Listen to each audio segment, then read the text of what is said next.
Good afternoon, everyone. We are going to call the roll. Doctora Karen Medina Kaplan, present. Eva Pacheco, present. Jose Preciado is present. Yolanda Ramirez Camilla, present. And Maxine Saga.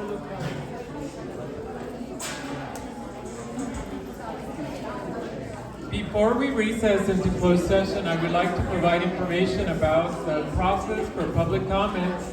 Please be done, sir.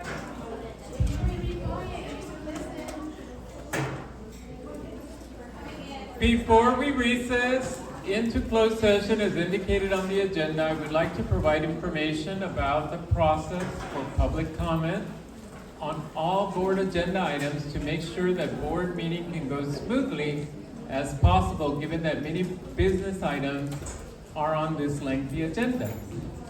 Members of the public are welcome to address the board on each agenda item at the time the item is called. For general public comments on matters that are not on the agenda for consideration by the board tonight, those comments will be taken towards the end of the meeting. There are speaker cards at the table in the back near the door. We ask that everyone who wishes to address the board fill out a speaker card that identifies the agenda item they want to comment on or indicate that you have general speakers. Then we ask that speakers wait until we call their name and then that they can speak from the microphone right here in the front. We ask that everyone honor the time limit so that everyone who wishes to speak has an opportunity to be heard.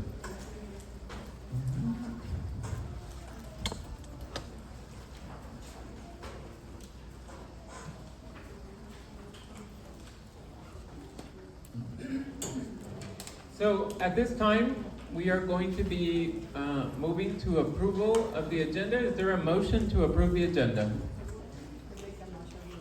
So it's been moved by Eva Pacheco to approve the agenda. Is there a second? It's been seconded by Yolanda Escamilla. All in favor of adopting the agenda as presented, please say aye. Aye. The record will note that the agenda was approved unanimously. At this time, we are going to go into closed session. What we're going to do for the closed session is we are going to exit the room today to room 16, so nobody has to leave their seat, stay in the air-conditioned room, and that you have seating. So we will be back as soon as we finish with our business. Could we call for comment on the one closed session item you're going to be Yeah, considering? when I read it, so is anybody speaking on the closed session item? Okay. So at this time, does anyone want to comment on the closed session agenda item listed on item number 3?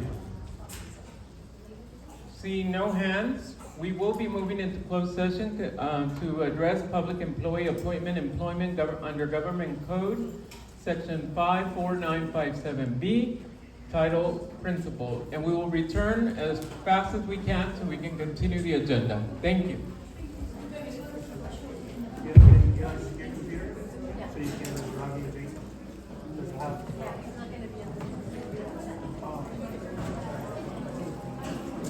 Tonight's open session agenda. The vote was unanimous with all board of directors voting yes. Thank you. Shame on you, board. Shame on you. So we are going to move on to approval of the minutes. Item 5. Is there a motion to adopt the agenda? I mean the minutes for May 18, 2026. So it's been moved. Pardon me? Oh, that's right. So at this time, I apologize, we're going to go back one step. We have our new principal here with us today, and we're going to invite her to address all of you. Ms. Paldonea Walker, please join us, and I'm going to hand you the mic. Or you can use that one as well.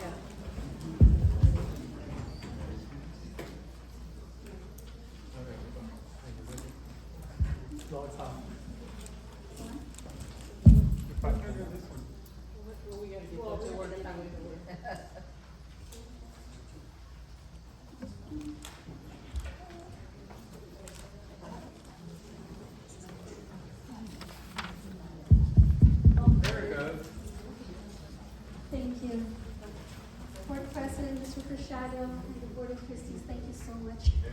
Heartfelt gratitude. Thank you, everybody. Mi nombre es Señora Feldner Walker. I'm the new principal of the Academies. I am very excited. I am very grateful. Thank you. I'm actually a product of language immersion myself in the Philippines. I'm an immigrant to this country.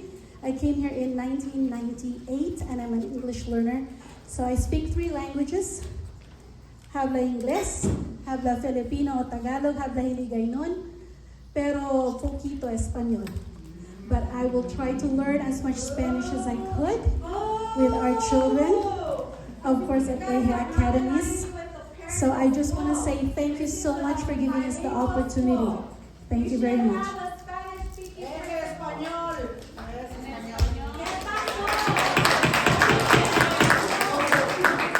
So we are going to move on to speak on the agenda. Thank you. Approval of minutes of May 18th. There was a motion. Can you repeat the motion to adopt the minutes? Motion to adopt the minutes. It's been moved. Is there a second? One second. So it's been moved and seconded to adopt the minutes of May 18th, 2026. All in favor, please say aye. Aye. Any opposed, say nay. Motion carries unanimously. Presentation items scheduled for presentation to the board, which may include updates, discussions, and or actions. So the first item that's on the agenda will be the 25-26 local indicators report. It should be visible to everyone.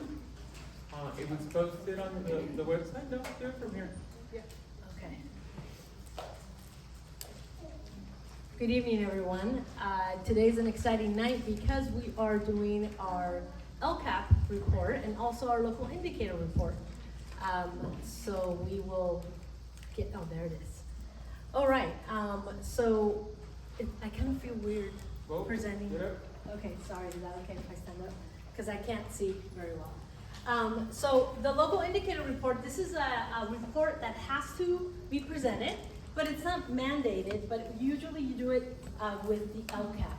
So as we go through it, you'll see the purpose of it, if you have never heard of the local indicator report. So what are the local indicators? Basically, most of you have heard that when schools are assessed, they look at the CASP or the SBAC. Well, these are additional indicators to assess the school. So in a summary, it's to measure a student achievement by having our own indicators that we select and we think are important. Next one. So part of this is because we have to always reassess what we're doing. So every year we can't continue to do the same thing and expect better results. We have to do something different and tweak our plan every year so we can create new actions. So hopefully we can create new student achievement. So it's a cycle of self-reflection, and that is what the state requires. They require us to self-reflect and say, hey, is it what we're doing working? And if it's not, then what else are you gonna do? So that is what this basically means. So California has 7 local indicators, and we address each one. And it's part of the dashboard, and most of you know the dashboard and how we are set by colors every year. Our students are performing at a certain color, right? So this is part of that. It's like an additional 2. So, however, not all 7 apply to every LEA. So we don't have to use all 7, but 7 are available. The next one. So for EJE Dual Language Academy, we have 5 local indicators that we address. And we address the basic services, implementation of state academic standards, parent and family engagement, school climate, very, very important, and access to a broad course of study. Those are the 5 ones that EJE uses, okay? So very, very important. Next one. And how do we reflect? When we're reflecting about these 5 indicators, like, are we a 1? Are we barely exploring and trying to figure it out?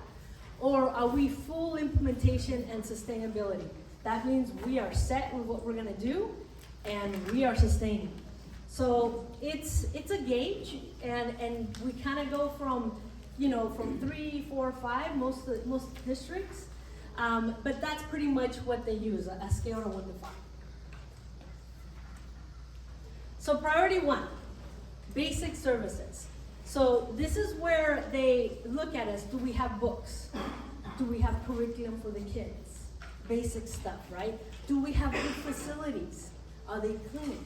So those are basic needs to create positive educational environments for students, right? Do we have credentialed teachers? That's one of the other things. And if they're not credentialed, I'll re-monitoring them so they finish their credentials.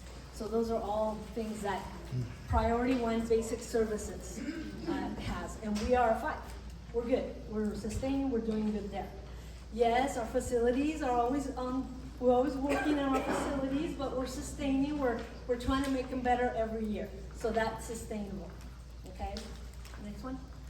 Number 2, academic standards. And this is a 4. We have full implementation, but we're working on some things. So we have curriculum, all curriculum is standard-based, standard line. MTSS, we have an MTSS team. We had one, we're re-implementing an MTSS team, so that's very critical on the LCAP. And then we're exploring the new curriculum for middle school math, which is very, very important, along with maybe Spanish that we need to also explore. English learners and long-term English learners, instructional practice is continuous, and we're going to continue on with GLAD. Maybe explore QTEL also. It's a different instructional practice, very similar to GLAD. And then professional learning communities also. Part of our instructional practice and coaching and self-reflection is about PLCs, or professional learning communities. So we want students to continue having success and access to standard-based curriculum. That's basically a result that we want to achieve. And then number 3, parent involvement and family engagement. So this is a very critical one. We want to create welcoming environments for all parents. We want to make sure all communities in Spanish and English, including digital platforms and physical letters at home, are in both languages, right? Continue to expand our parent advisory groups. Very important that more parents, like tonight, participate also in our committees. We want you to come back. We want you to focus on workshops, because we offer workshops too. And then your feedback. Also give us that feedback. That's very, very important for planning purposes. And then your multicultural celebrations. We want to also expand on our cultural celebrations, so students know where they come from. Students know we have 20 countries that Spanish is their language. And do our students know those countries where they're learning 2 languages, but do they know every country that they speak Spanish in? I don't know. That's something we might explore. So we want to increase parent involvement and parent participation, and that's one of our major goals under this priority. Next one. And number 6 is school climate is also very important. Students, when they took their survey, some students, especially at the middle school, they need to feel more like a sense of belonging, like they belong to the school, like they have a voice. So we want to improve that student leadership. We want them to feel like they're making decisions as a older, young adult. Also, we have an issue with chronic absenteeism. As you know, that goes hand in hand. If they don't feel connected to the school, they're absent. So we have an issue with chronic absenteeism. Some kids are being absent a lot, so we need to work on that. The social emotional supports are also very important with adults and students, not just the students, and also the parents. So we need to include also workshops and more interventions on how we help students navigate the changes that happen with them over time, especially all the way from TK to 8th grade. And so the result is to improve students' sense of belonging. So they feel that they belong to EJE, they're part of EJE, and they create EJE. So that's our goal for next year. The next one? Okay. So how does this connect to the LCAP? Well, our LCAP has 3 goals. As you probably already know if you've seen the LCAP from last year. Academic achievement and MTSS, professional learning and leadership, and family engagement and school climate. Those are our 3 goals. And 3 is good. Most districts have 5 or 6. You don't want to have too many. 3 is good. So the local indicators, if you saw, correspond to our LCAP goal. Next one. Okay, so looking ahead, so we're gonna prioritize strengthening our MTSS and our interventions, and we have to strengthen that intervention, data-driven decisions, and create those interventions for our students. Improve literacy and biliteracy. You know, if you've been to our meetings before, that our students are struggling, especially our LTELs, our long-term English learners. They're struggling. So we need to improve our literacy and biliteracy. And increase family partnerships. We want to increase our parent engagement. We want you parents to come back and be part of our committees, be part of our workshops. That's what we want to do better with. And using data for continuous improvement. So how do we use data to look at why our kids are being absent? What do we do with that? How come they're being absent? What data do we have? So we can figure out interventions so they come to school more often, right? All right, next one. And our board action, we recommend to receive the 2026 local indicators self-reflection report as part of the adoption of the LCAP. So the LCAP is what's coming up next, so they'll approve those together. And questions? Any questions? We have a speaker. We have a speaker. Tenemos interpretación en español para no hacer toda la presentación otra vez. Sí tenemos interpretación. ¿En quién? Okay. ¿Quién necesita interpretación? Ya tomaron, ya van a tomar Okay. So we have a speaker, Ms. Violeta Lombera for item 6A, speaking on the 25-26 local indicators.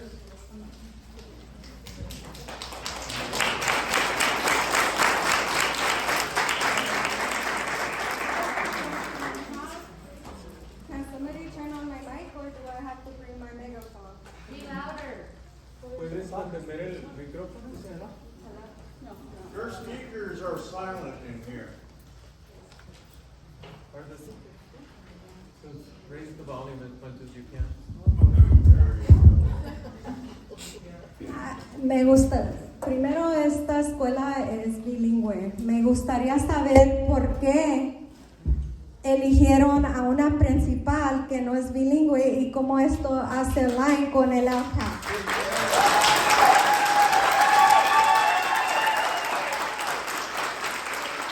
Ahorita como madre, yo específicamente tengo muchos problemas con la ejecutiva, haciendo los cambios que yo deseo en la escuela. ¿Y cómo voy a yo hablar con una principal que ni sabe español para hacer las cosas mejores?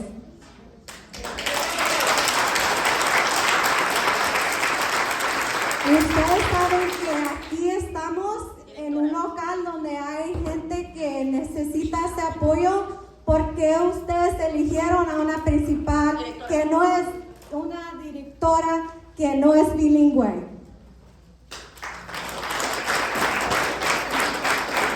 ¿Y cómo esto hace line con el LCAP? We're already, our scores for testing are so low. You guys want to do changes? How is bringing in a principal that doesn't speak our language going to help us better?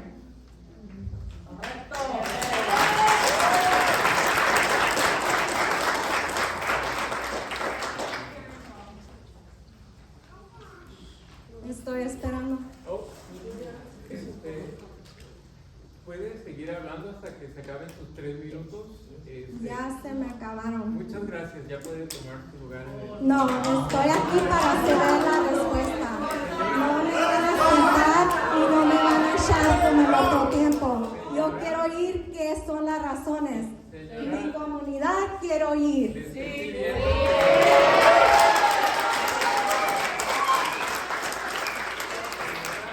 pidiendo que se retire del micrófono para poder contestar su pregunta.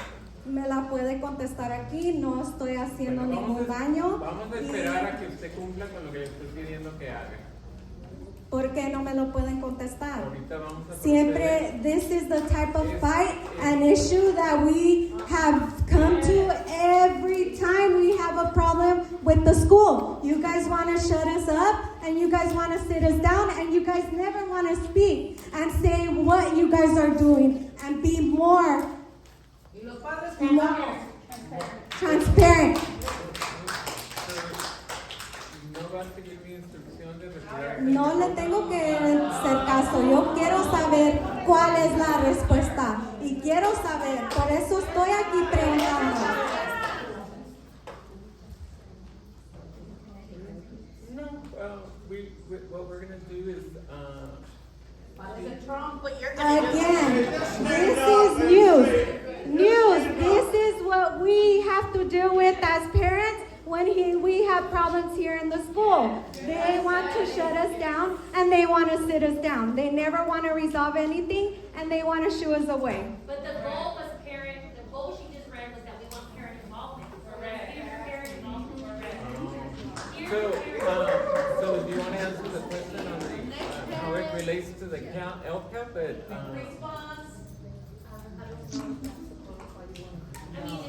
So, all right. You guys are not gonna do your job, quit. You guys have no right to have a seat in the board. What if you guys don't want to work with us, the parents and the teachers? You especially, Jose, you have nothing to do here. You are city council from Chula Vista. You have never had kids in this school. You shouldn't be making decisions for our school.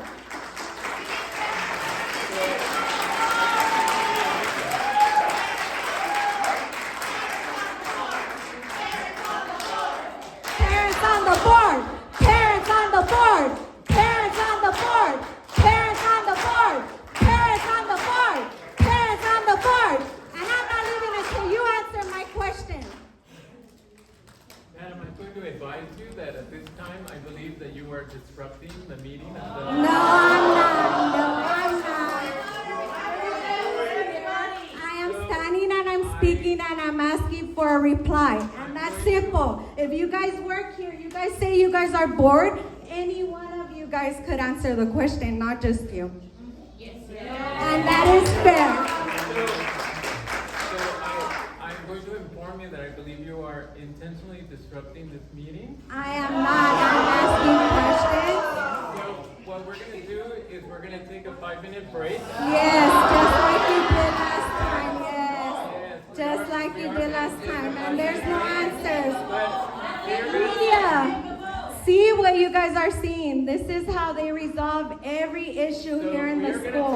Every time. You guys are recording this. Please make this viral so people could see. If everyone has the same question, stand up. We are... How about that?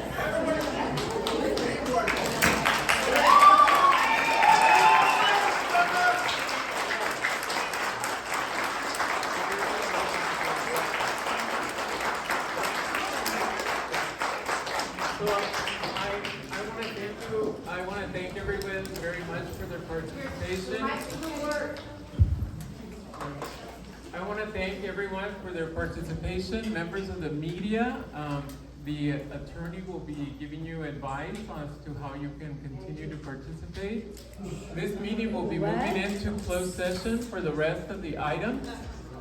No, we have public comment and we have the right to speak as parents.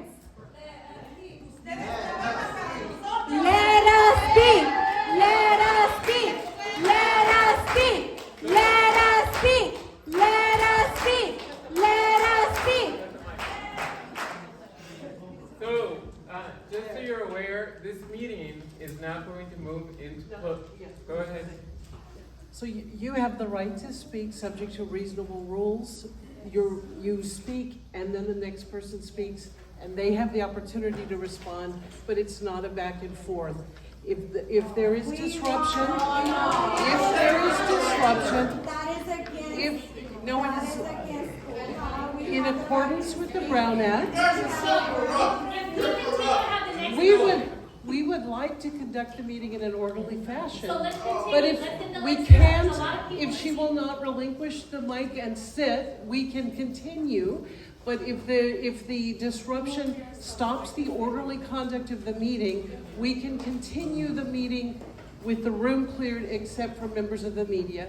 And so we will continue to have the meeting, but if we cannot do it without disruption, all members of the public will have to leave except the members of the media. So then sit down and everybody else can speak. Thank you. And you have to stop the disruption or the room will be cleared with only the media being able to stay. Please, I do want to advise everyone that under the Ed Code, continuous disruption of the meeting can result in a $1,000 fine and up to 6 months in jail, in county jail. So I just want to be clear, you've been advised. So, no, it's not a threat, it's information. I don't want to continue the meeting.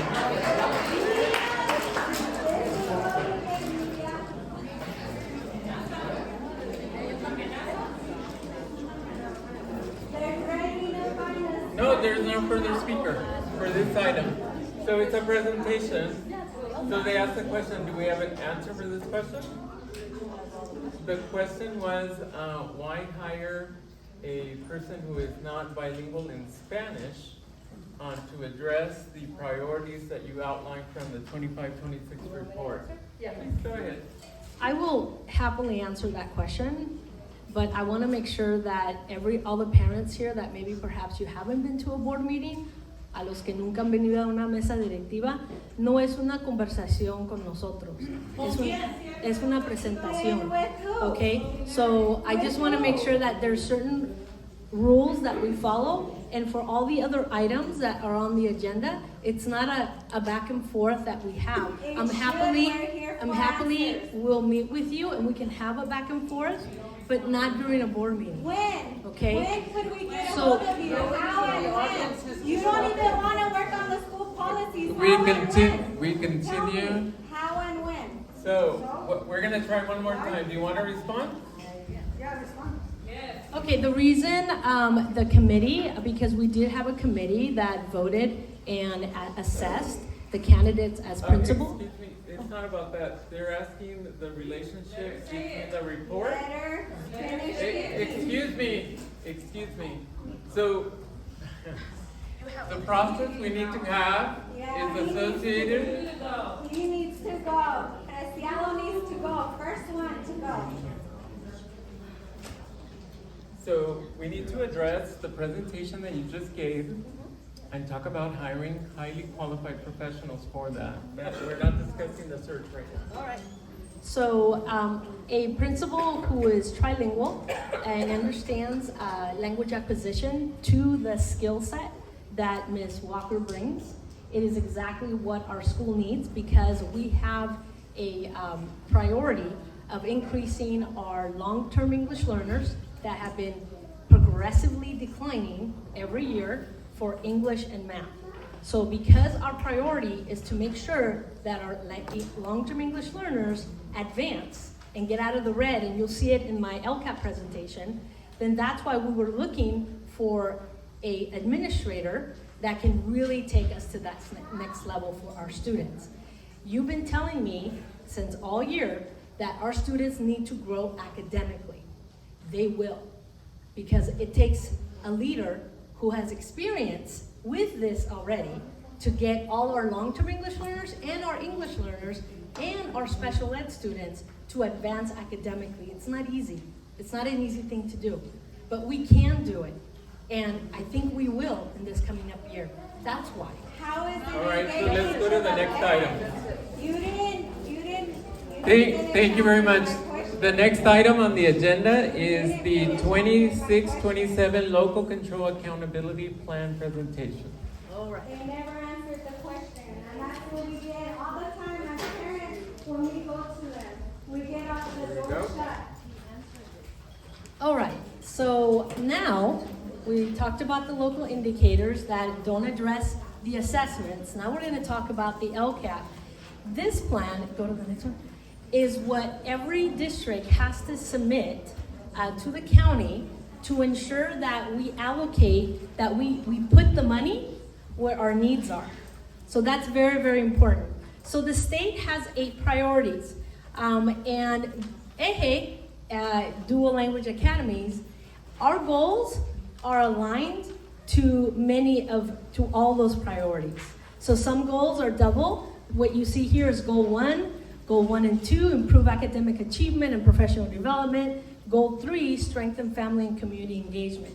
So our 3 goals in the LCAP are aligned to the state priorities, which is a good thing. That's what they want us to do. Go to the next one. So this is the LCAP goals and action summaries. Go next one. So I know there's a lot of print here, and we will post these on the agenda so you can have the reports. So for goal 1 is to improve academic achievement. That's number 1, that's in a nutshell. So we're gonna strengthen the MTSS and data-driven instruction.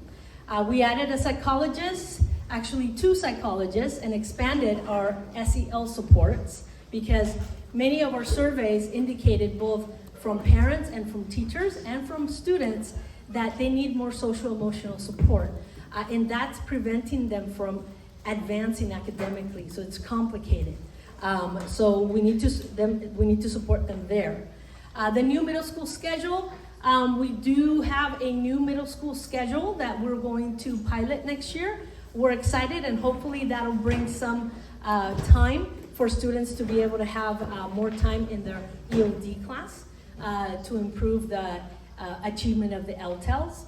And then we also are gonna pilot our Minga digital hall pass to ensure that the safety of all students, and we can account all students when they're outside of class. We're gonna expand electives, music, and Spanish pathways. Our Spanish teachers are excited about now leveling Spanish, so if students are in Spanish 1, meaning they need more support with sentence structure, or maybe they are in Spanish 3, that they're very advanced in English, in reading, writing, and speaking, and they're getting ready to take the AP exam, because we want all our 8th graders in EJE to take the AP Spanish language in 8th grade, and that's very exciting to me, because that's college credit that they're gonna get. So also, we need to improve the subgroup data analysis. So when we start breaking down the subgroups, LTELs, long-term English learners, and special ed, those are the 2 subgroups that we need to focus on. That is what our environment, when we start looking at interventions, that is gonna be our 2 target groups. So for goal 1, that is what we're gonna focus on the LCAP. So everything else still stays, but we're gonna target this in the LCAP. The goal 2, oh no, goal 1, the next one? Yeah, next one. So what is goal 1? Goal 1 is made up of a lot of actions. So I put all the actions up here. There's 7 actions. And those 7 actions are $5.6 million. So remember, why do we have the LCAP? To tell the state, this is how we're using the money. Everything has to be transparent. So the money is used under these goals. So, and that's only in goal 1. So that's very important. That's why when we look at the LCAP, we have to assess it every year. Is it working? So we can change the actions. And every year we can change the actions if they're not working, right? All right, so let's go to goal 2.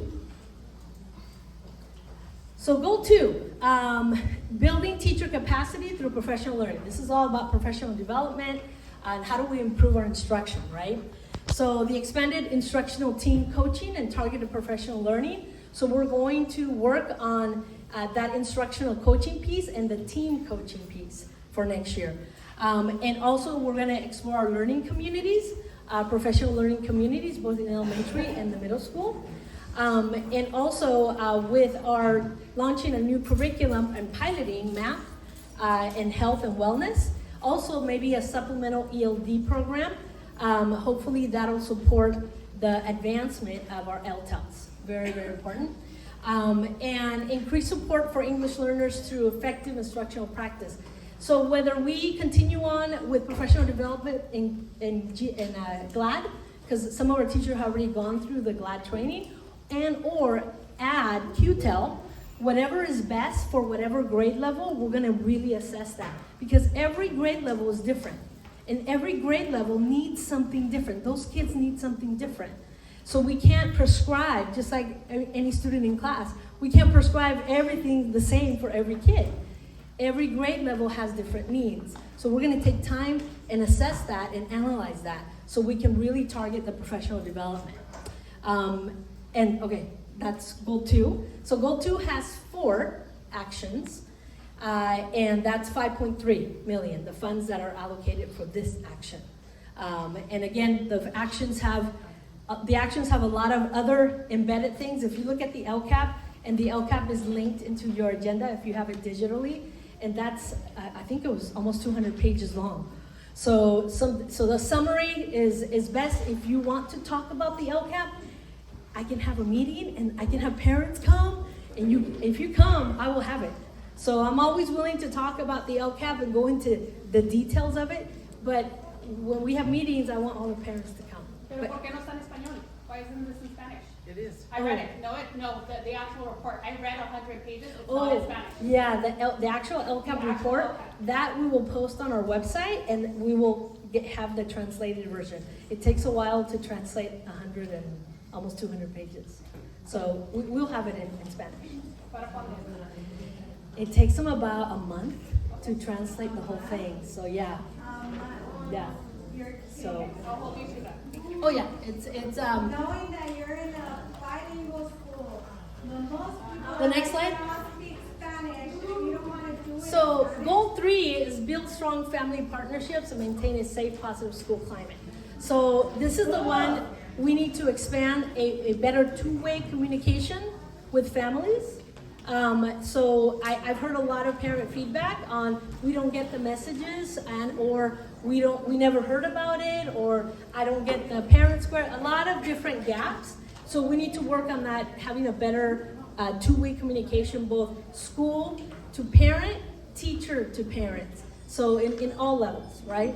Expanded capacity to strengthen family partnership. This is what I'm talking about. When we have workshops, when we have parent meetings, when we invite you back to the orientation, everybody come. We want all parents to participate in all the committees that we're gonna have. So hopefully you can come. Enhance school climate through PBIS, restorative practice, and student leadership.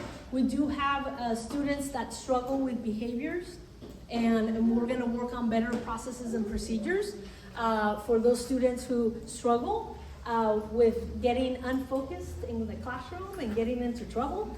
So we need to work on those processes and procedures so they can be held accountable to when they make a mistake, right? Because kids make mistakes all the time. Increase support and communication for English learners and students with disabilities. So again, the communication, especially for our students who have IEPs, is very critical this year because we are taking over the special ed program. So the communication piece is going to be critical. I hope all of you that have students with IEP can come to the special ed orientation that Ms. Lauren is going to set up, Maestra Lauren. Improve transparency by showing how family feedback shapes school decisions.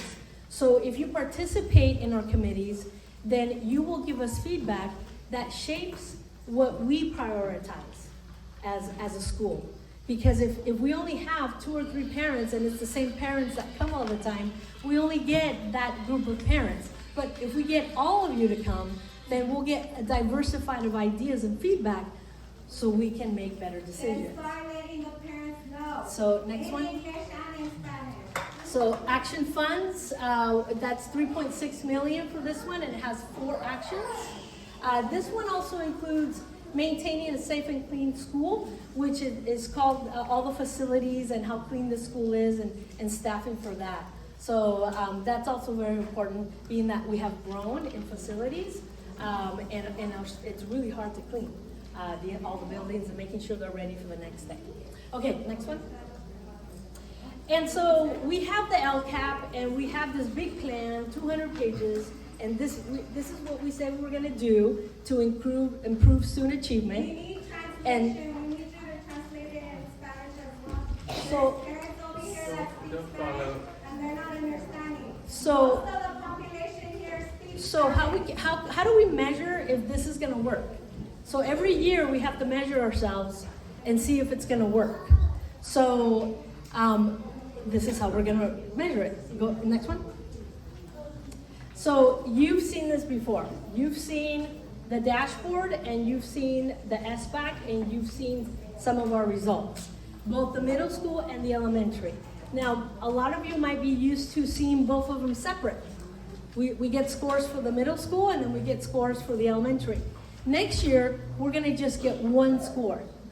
It'll be under EJE Dual Language Academy. So it's gonna take a little bit to transfer the CDE. They have a little bit of problem with that, but we'll get it all transferred and you will only see one score, like for one school up there. So, but for now, when you look at the scores, you have to go back and look at the two. Okay, next one. So for EJE Dual Language Academy Elementary School, the great thing about everyone working for our littles, I'll call them our littles, the TK all the way to 5th grade, they notice that there's no red.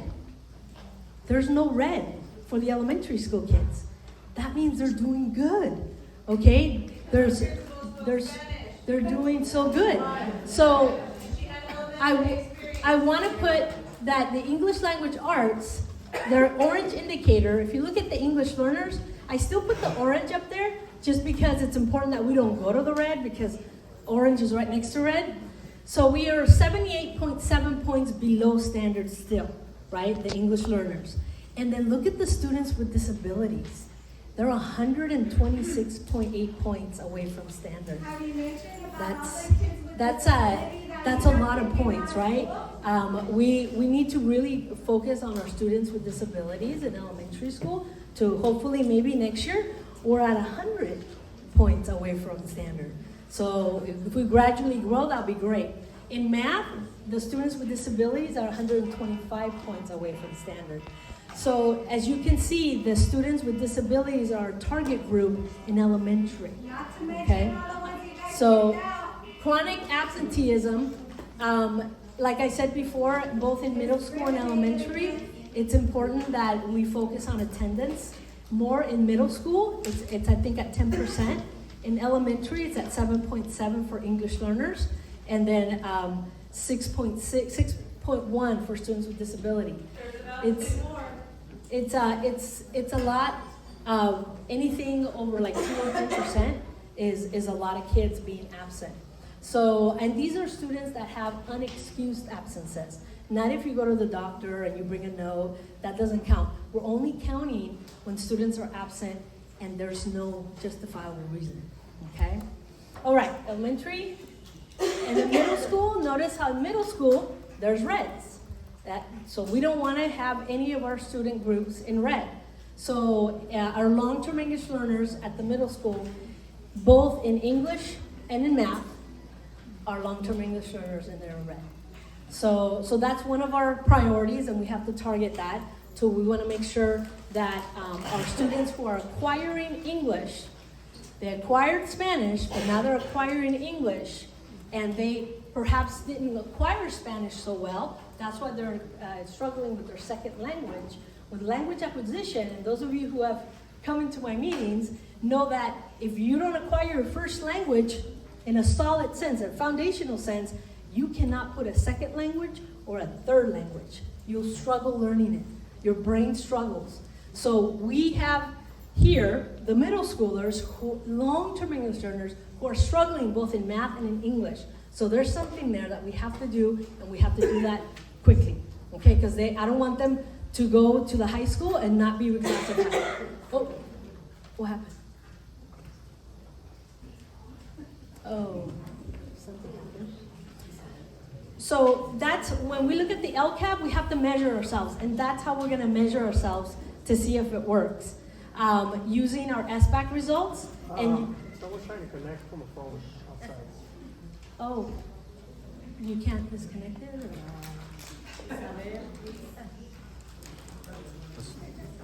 Reboot the Apple TV. Can you reboot the? So, take a step, we're gonna invite, Ms. Violeta Lombera. You may speak for 3 minutes again on item 6.8.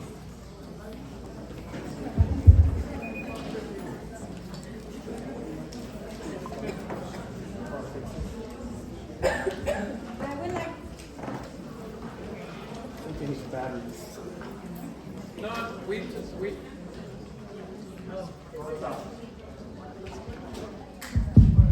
Go ahead.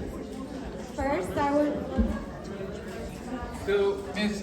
Lombera, the opportunity to speak right now is on the item we I presented. understand, and Oh, that's what I'm gonna speak on. Okay, thank you. The $5 million that you guys said you guys, were gonna work on, where's the parent involvement on that?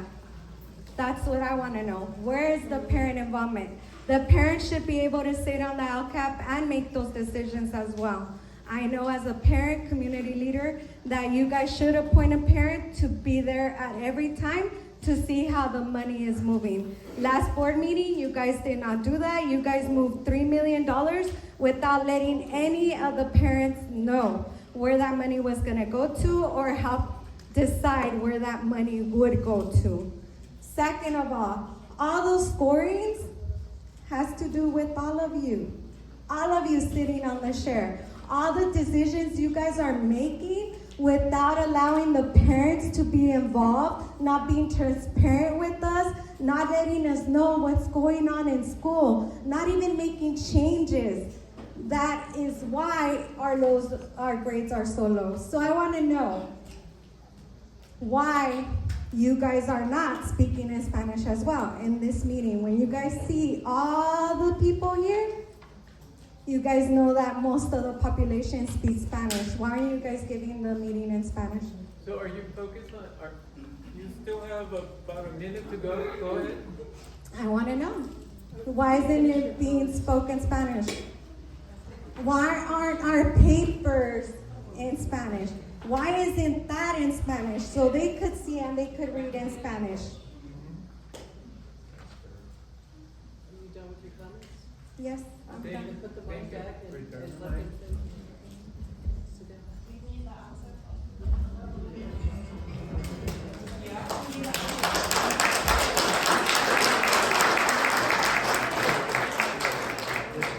Do we want to what is the usual process for these presentations? But I think I didn't finish. I'm almost finished. You're, okay, so now you can complete your presentation. Yes, so, And no answer to any of the questions? Again, this is how we're treated. hello? Okay. We're almost done. Yes, Disculpe, you said it wasn't a back and forth, but you do respond to the question. That's how a board meeting works. It's not a a back and board forth, but meeting. you do answer. A board meeting is about presenting, it's not a back and forth. No, I know, but you We're do being answer. disrupted again. I've been to a board meeting before in another district and they do answer. I was not confused. It is public comment, you guys have to answer. So, what's happening with the text? Someone's disrupting it again. Recuerden que ustedes trabajan para nosotros.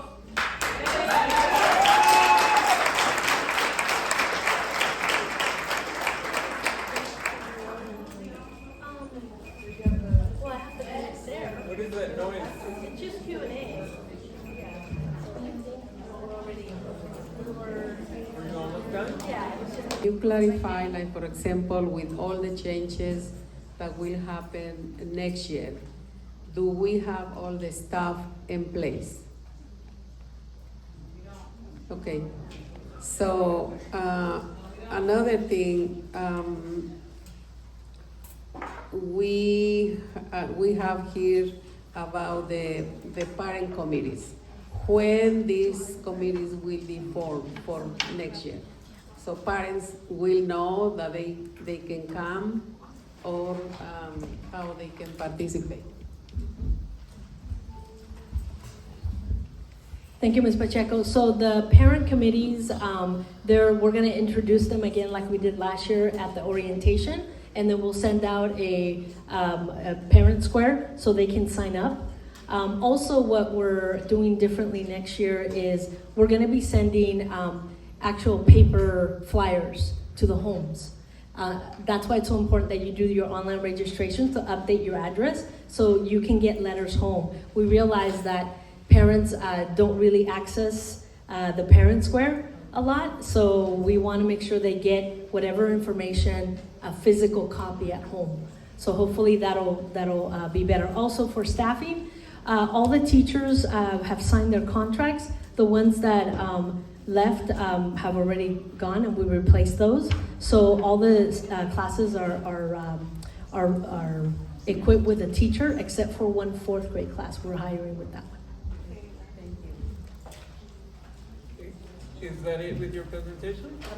Oh yeah, that was the. Is my question going to be answered, or again, is it going to be ignored, just like you guys have done audience? So I need you to finish your presentation. Did you finish? I did. Thank you. So we're going to move on to item 3. And this is what they do. Monthly financial report. Who's presenting on that?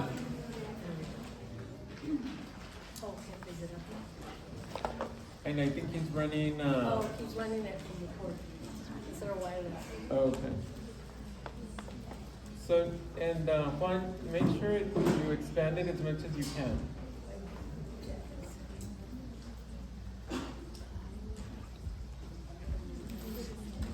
What are we doing now? Yep, you got it.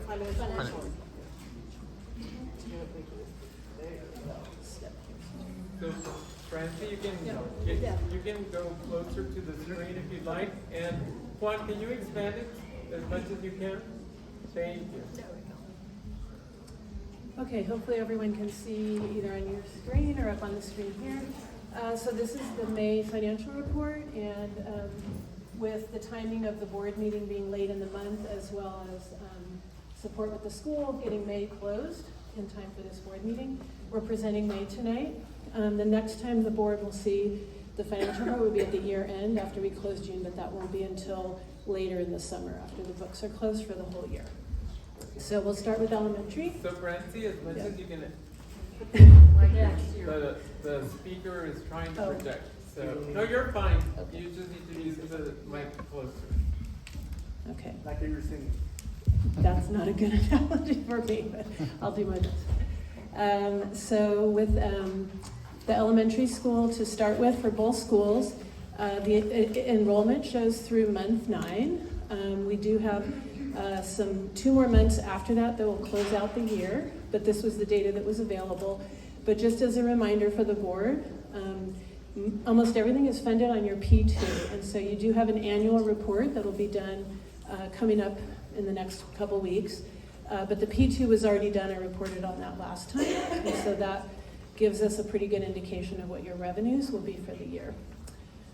So with elementary, you can go ahead and scroll down a little bit. Thank you. A little bit higher to perfect right there. Yep. Actually, a tiny bit up more. Perfect. Thank you. So with elementary, the school is spending about $171,000 in restricted funds this year. There is an additional, about $1 million additional restricted funds that can be spread out over future years, so you'll hear more about that when we talk about the budget. On the federal funding, the decrease from budget is primarily from the nutrition revenues.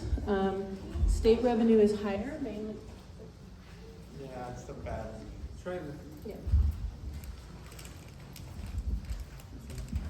State revenue is higher mainly because there was increased programmatic additions to the ELOP, so there's additional ELOP funding. And then for this report, I also did some adjustments with the fundraising and grant revenue to try to true that up for where we thought we're going to be ending at the end of the year. So that's been added.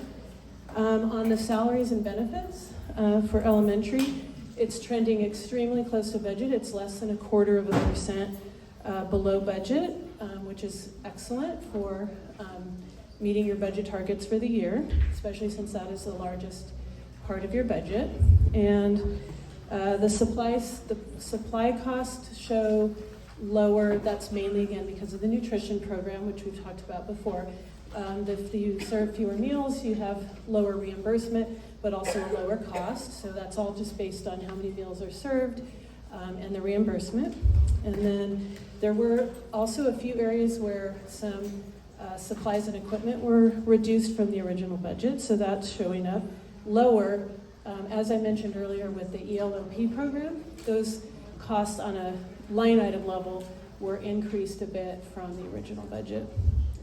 On the operating expenses, that's another large line item. This is mostly your facility costs, your contracted services, things like that.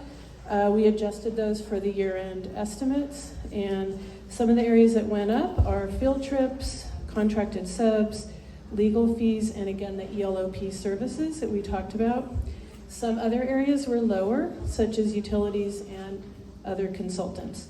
So overall, the non-personnel expenses, the supplies and the operating, are expected to come in below budget this year for elementary. Okay, let's go ahead and move on to middle. The next slide. And then you'll have to.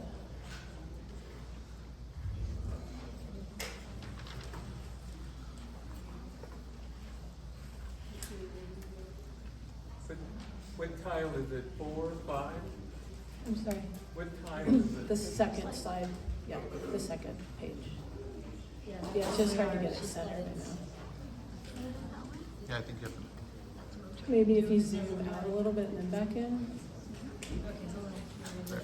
There you go. There you go. And then scroll. You can scroll up a little bit. There you go. This one? Yeah. So we can start there. Again, as I mentioned earlier, month 9 is included here. The P2 was already reported on last month. And one comment before I start on more of the detail with middle is that with middle school, because the middle school is wrapping up things for this year, as that the program gets merged in and joined together with the elementary, any restricted funding that the schools had is going to be spent by the end of this year. And so this is reflective of that. So there's about $118,000 of restricted one-time funds that will be spent by the end of this year, and then nothing future, because the plan is again to you won't be everything that you would have would move over to elementary, the dual language program. As I mentioned to the other school, the nutrition reimbursement amount was adjusted. Yeah, you can move to that purple section now. Thank you. Perfect. Okay. The state revenues, again, this is an area where we're making sure to spend down a variety of state revenues. So that includes the ELOP, the ACES program, the Prop 28 program, and the Student Support and Professional Development Grant one-time funds. And in addition, the fundraising estimates were updated as well. Overall staff costs for middle, separated out from elementary, are trending about 3% above budget. The supplies were, again, mostly showing it's a little bit above budget. That's primarily due again to the nutrition program. At the end of the year, we look at the whole nutrition program for both schools, and we make sure to allocate it correctly between the two schools. And the supplies were also higher due to some additional ELOP and Prop 28 expenses, again, in the effort to make sure that all of those funds are spent. The operating costs are higher, again, very similar, mainly due to field trips, legal substitutes, and after-school services, as I mentioned. In this case, the utilities are trending a little bit higher. Again, we tend to, we look at all the utilities at the end of the year and make sure we're allocating them between the two schools appropriately. And the other consulting fees, that particular line item was actually reduced, and we again, went through all the different expenses and analyzed them for the year end. So for middle school, the end result this year is it is expected to be higher than it was originally budgeted. But again, just to point out that the net income for the year is still expected to be negative, and that's again due to the depreciation and interest costs that started to come this year that are related to the facility. So any questions from the board regarding the May financial report? Any questions from the board?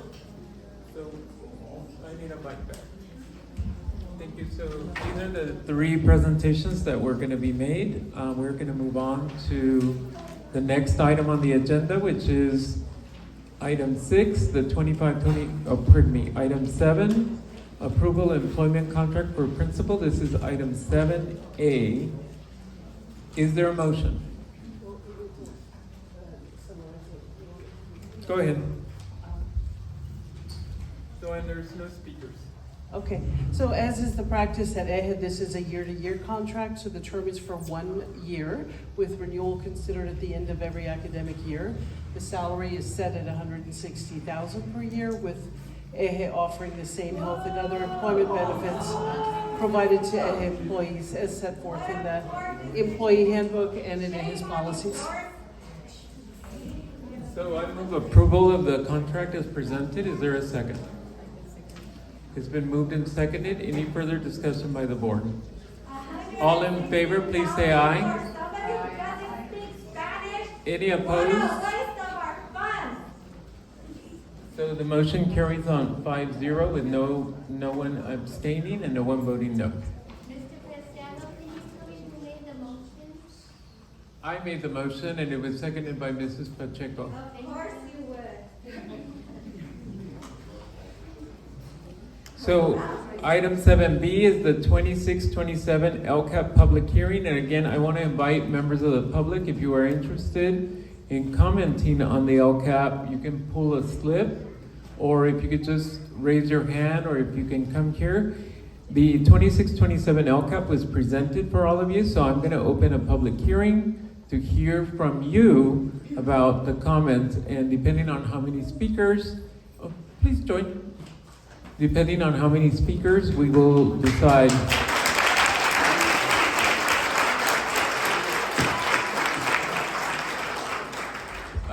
Hopefully the mic is working. Okay, I don't need a mic, I'm a teacher, I'm good. Okay, go ahead, thank you. For those of you that don't know me, I'm Jessica Preciado. I worked here for 10 years.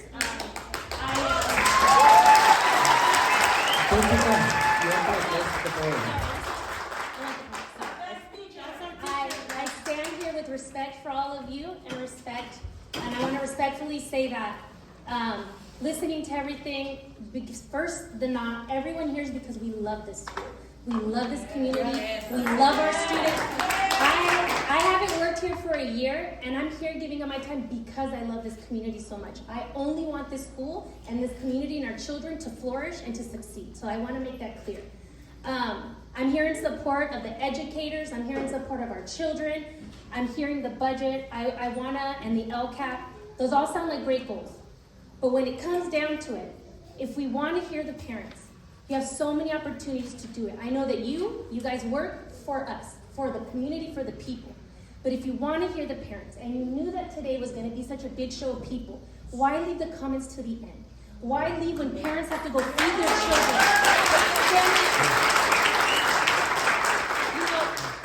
I was very sad, to see some parents posting TikToks and things about how the teachers, how we want to bring down this school. It is completely the opposite. It comes from a place. There's never, Senora Pacheco knows how much I respect her as a founder and her family. And everything this school stands for, that's why I worked here for 10 years, because I love this school. But please, I want to correct any misconception. We're here because we want the best for our kids. And what that means is supporting our educators. I loved working here, but when I see things, comments saying that, the teachers are complaining that we don't make enough, no, they don't. I moved to a school not 10 minutes away, and I'm making over 20,000 more. Ms. Preciado, I appreciate your comments and value them. But what would you like me to focus on today? On the 26-27 so the budget, LCAP, yes. the LCAP. Yes. You want the parent involvement, they're here to talk, let them talk. So the next time you set up the board, I understand that it takes a long time. I understand you guys have a schedule, but so does this community. So what you could have done, which makes me a little sad, is that the comments that were set to be in the beginning of the meeting, you guys moved them back, and that was not done without thought. You moved them to the end because you don't give us the time. And we come, as you guys are supposed to represent these people, we come to represent our babies. And we ask, if you want to really hear, and there was no disrespect to the new principal, no disrespect to the director, but listen carefully before you sign your contract. This is what you're coming to. You're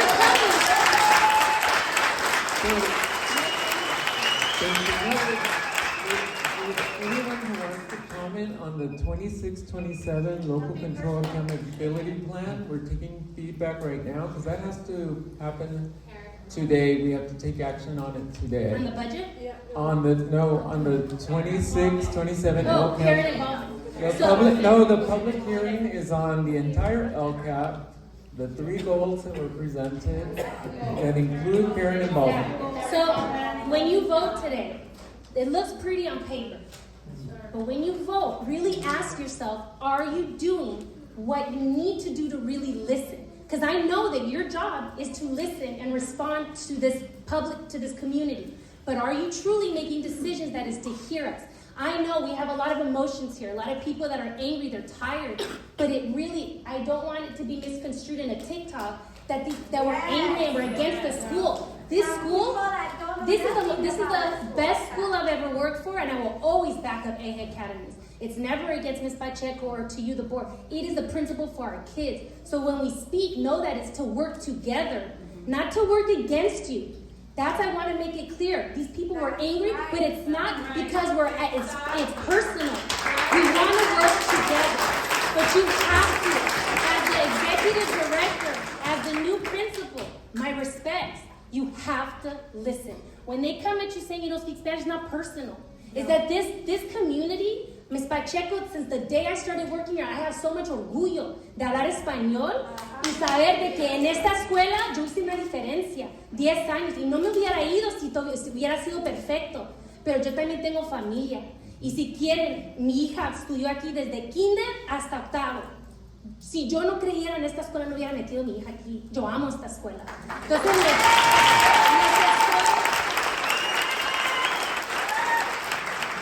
les estoy rogando trabajar juntos. No estamos contra ti. Queremos trabajar juntos, pero que nos escuchen. Sí, señora Preciado, muchas gracias por sus comentarios. Se agradecen sus comentarios. Y yo sé que fue maestra de esta escuela. Muchas gracias.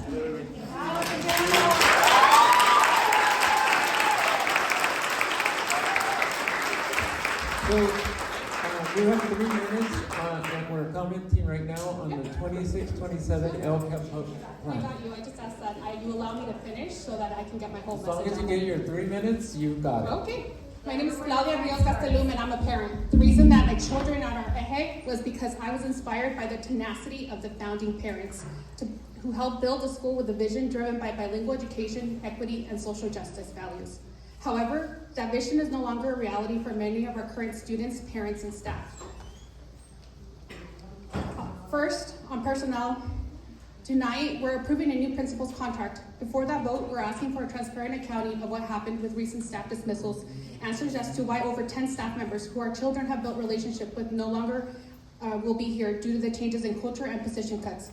We ask that you go on record on your level of commitment to build due process and just cause protection in employee contracts, all employee contracts, including the new principal. Second, on family voice, tonight's own local indicator report and LCAP highlight the lack of authentic relationship and genuine collaboration with no concrete roadmap that builds capacity in all interested parties, not just committee members. Genuine collaboration requires transparency, including bringing board reports in Spanish and English, and trust. We have neither. We're asking for clarity on the school site council, which is required by our legally binding school charter. Who's on it? When does it meet? And where are the minutes? We're asking the board to show us on record tonight. Third, on governance. EJE was founded by a group of parents 21 years ago. We're asking for the governing board to create permanent voting seats for parents and staff members and to publicly confirm who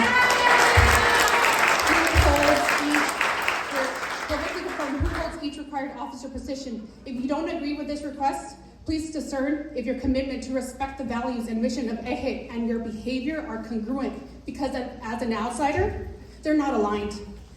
We demand that you look at this and consider if you should resign, because the current board members and lead for current board members to make way for newly restructured board that guarantees democratic representation. I'm going to ask you to focus on the 26-27 This is part of the LCAP. This is part of the LCAP. I'm a parent and want to inform you and what I would like to see.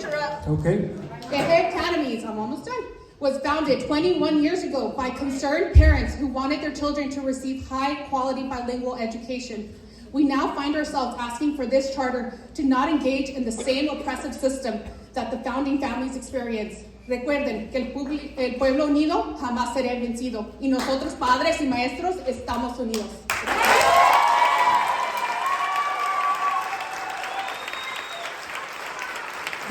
Any other public speakers on the 26-27 LCAP plan?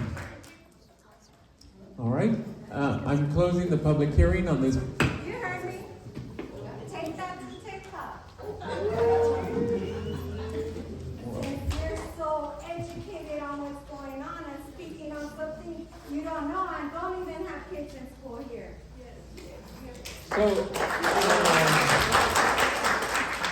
So we had the public meeting, so the next step we're going to take is adoption of the 26-27 local control accountability plan, including budget overview for parents and 25-26 annual update.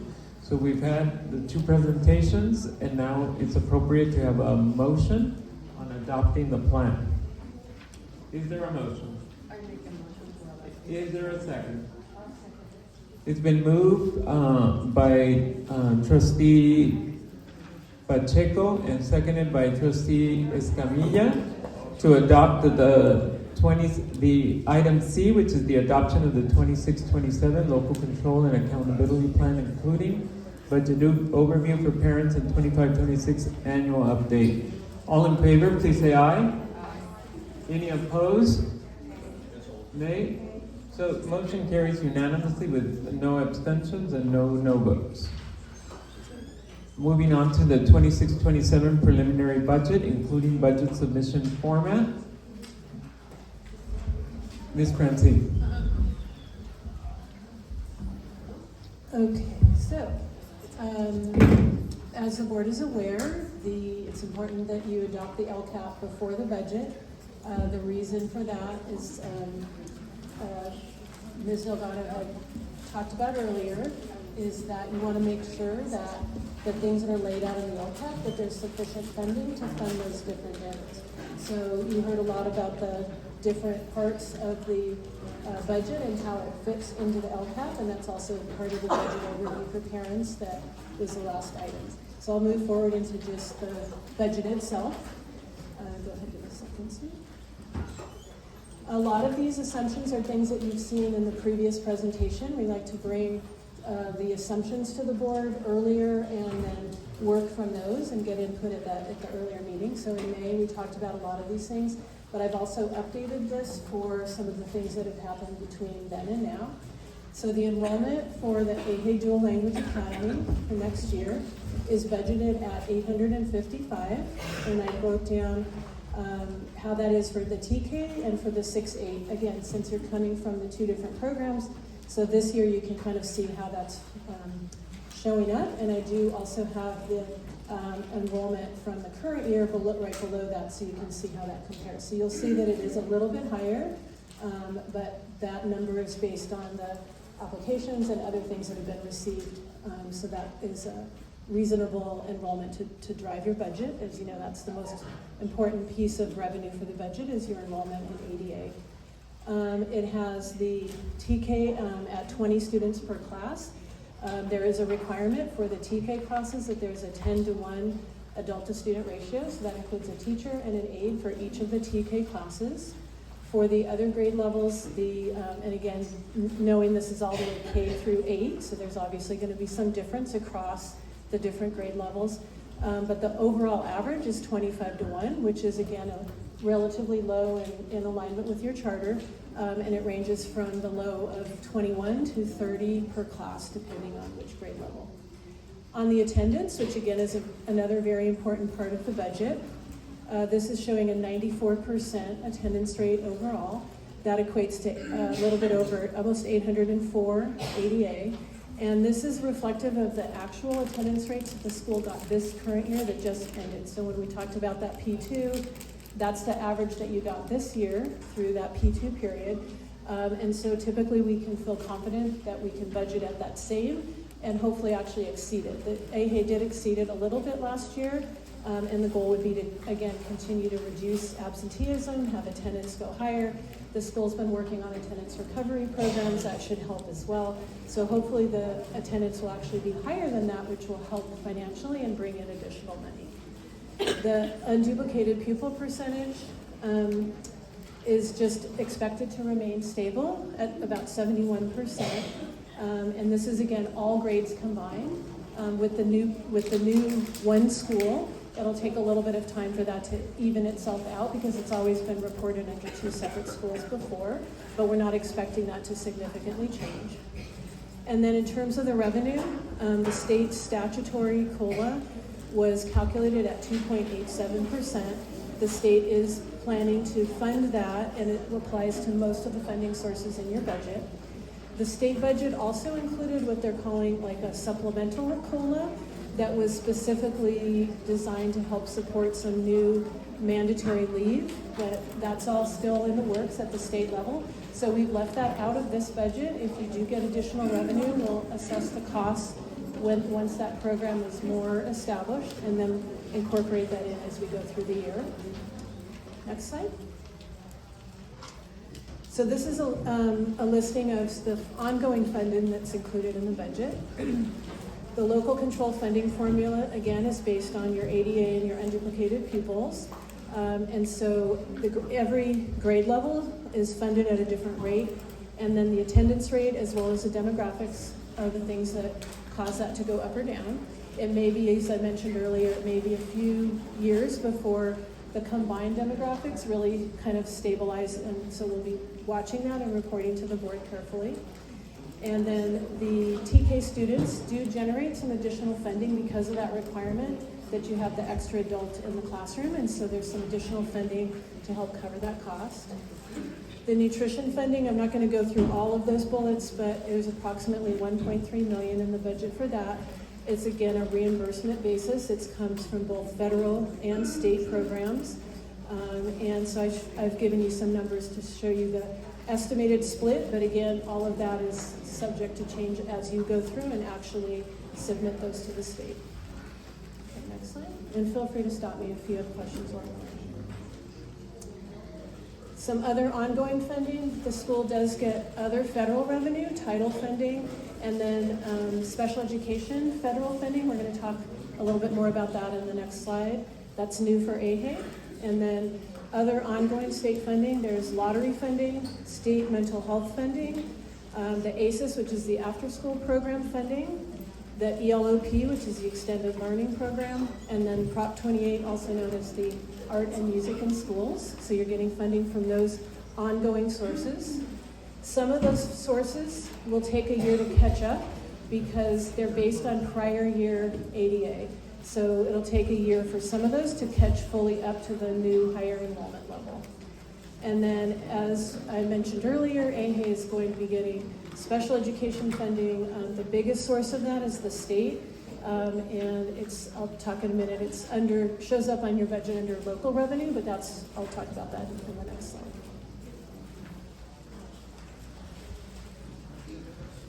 So as the board knows, EJE was accepted to the El Dorado SELPA. That's the unit for special education administration that you're now part of. So you're a member of that SELPA. And so when that happens, you will get pass-through funding, both federal and state. The IDEA is the federal portion, and then the state portion is usually referred to as the AB 602 funding. It's specifically for special education. The reason it shows up under local is because it's a pass-through from the SELPA to the school. So it's just kind of where it goes in the placement, but it is state revenue that's coming to you. And all of those funds are highly restricted, and they must be spent on your special education program. You can't spend them on anything else. EJE for the first time will be operating its own special education program next year. And for special education, the program costs always exceed the revenue. And so therefore, general or other types of funds that the school gets are needed to support that program. This is often called the local contribution, and it could be as much as $500,000 next year in 26-27 potentially. The funding rate for the state portion is projected right now to actually be higher than what it has been in the past. There was a big effort over multiple years at the state level with a lot of advocacy work to try to get the state to bring up the state funding for that, and because the state has some additional money, they are planning to fund that. So once we have all of that information, we'll again help to put that in. So that will help to cover some of that gap. It would not fully close that gap. And then I just again wanted to remind the board that it takes a while to get a program like this up and running. It's a very intense program with a lot of requirements, a lot of staffing. So we'll just be monitoring really carefully until things settle out, because you'll really need to be working hard on that over the next few years. Okay, next slide. There's also one-time funding included in the budget. EJE Elementary in the past had received the Community Schools Implementation Grant. That's through 28-29. And so a portion of that is included in the budget for next year. There are associated expenses for that grant, and primarily for staff costs that are in support of the grant goals. There's a program called the Learning Recovery Emergency Block Grant. The state had funded that a number of years ago. They kind of took some of that money back during a year when there wasn't as much money, and now that there's extra money, they're restoring that back. So we have about $476,000 included in next year's budget, and that's also something you can find some of the details in your LCAP as well, because it talks about the needs and what those funds will be used for in the LCAP. There's additional one-time funding. That's the Student Support and Professional Development Block Grant. That was already, a chunk of that was already received in the year that's ending now, and it can be spent in future years. And so we've included about $90,000 of it in next year's budget. We're also expecting that there may be more of that money coming, and then again, we'll continue to spread that out over the future years to try to fund extra things that the school can spend one-time money on. We are expecting that there will be some carryover money for ELOP and for Prop 28 for elementary, again for middle. There won't be. We're going to make sure that's all spent. However, with the multi-year projections, eventually you'll get to the point where during the year you get the funding, you'll be spending all of that funding for both ELOP and for Prop 28. But those are both being used again to provide programs specifically that they're allowed to be used for. And so we'll know more as you get into the fall about some of these other one-time state funds. Next slide. On the expenditure side of the budget, the teacher staffing and support is basically at the status quo during the period of time where the school's in negotiations for a variety of different elements that have to do with the way things work in the classroom. Staff increases are included in accordance with existing salary schedules.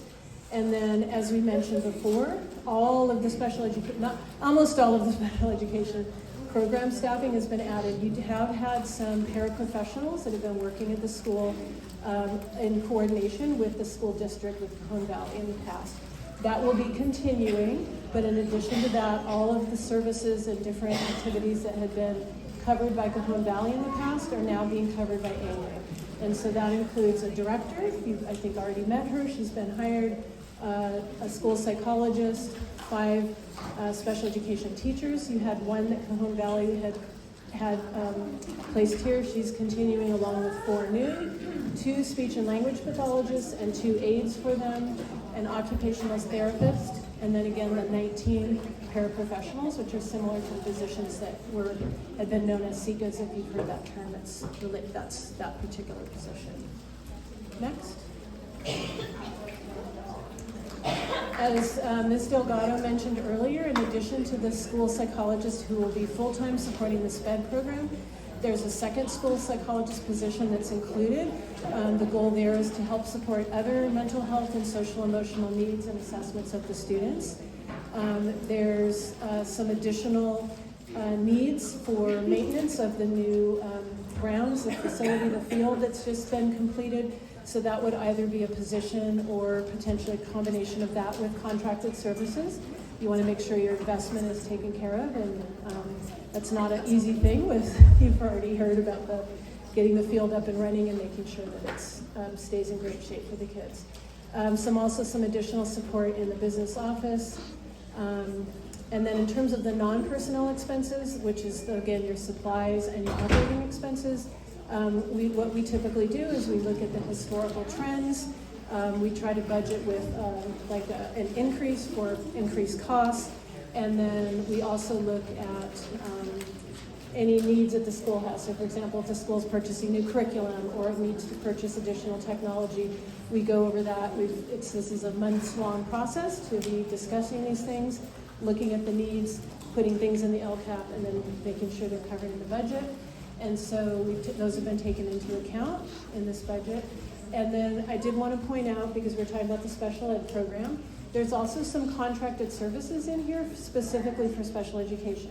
Those are for services that students might need in their IEP that are not covered by the staff that are on your staffing. The other place that can come up is if you're not able to fill a position in the special education area, or if you fill in and someone leaves or is out on leave for a period of time, then you may need to use contracted services to cover that, because the students' services still have to be met, and so a lot of times schools have to go and contract in order to do it. That can be a little bit more expensive, but there are companies out there that the school's going to be starting to work with. So we'll be monitoring that line item very carefully throughout the year to report to the board about how that's going, especially in this first couple years.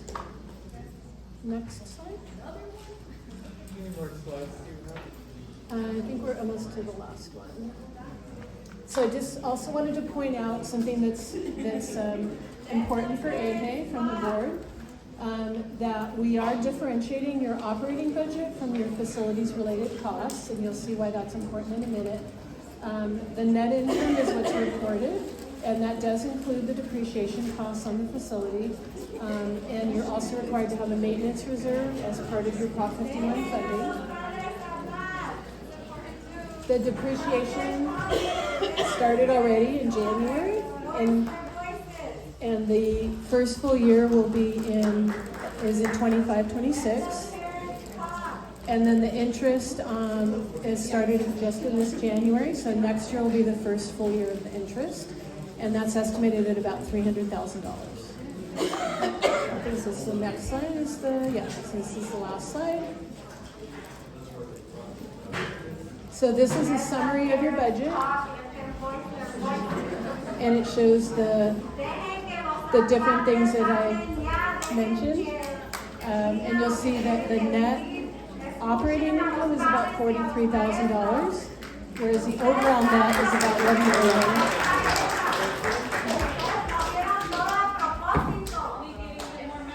So Francine, as soon as you finish, I'm going to move to public comment right after, as soon as we vote on your item.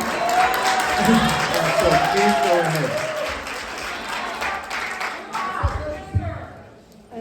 The rest of the slides just show you the detailed line item level, so I've already gone through the highlights, so I don't need to go through the other slides. We can keep this one up in case there's any questions before you decide about adopting it. Does the podium?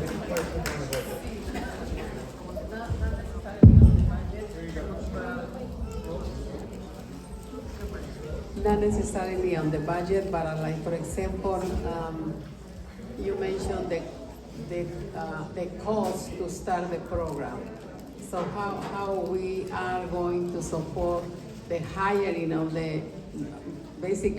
all the staff, and we don't have the budget yet. But how, the specialist? I think you're referring to the actual funds themselves, the cash. It takes about 6 months for funds to start to come to the school. It's in the budget of money you'll be getting is in the budget that will cover all those costs. It just takes a while for the actual funds, so a lot of it will just come in the second half of the year. EJE has a very strong reserve of cash, so it doesn't need to worry about that. There's no need to say get another loan or anything like that. Board members, are there any further questions on the budget? Is there a motion?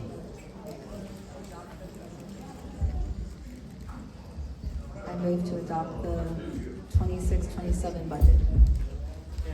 I will second the motion. All in favor of adopting the budget as presented, please say aye. Any opposed? Motion carries 5-0. I'm going to take a chair's prerogative and start on public comment now.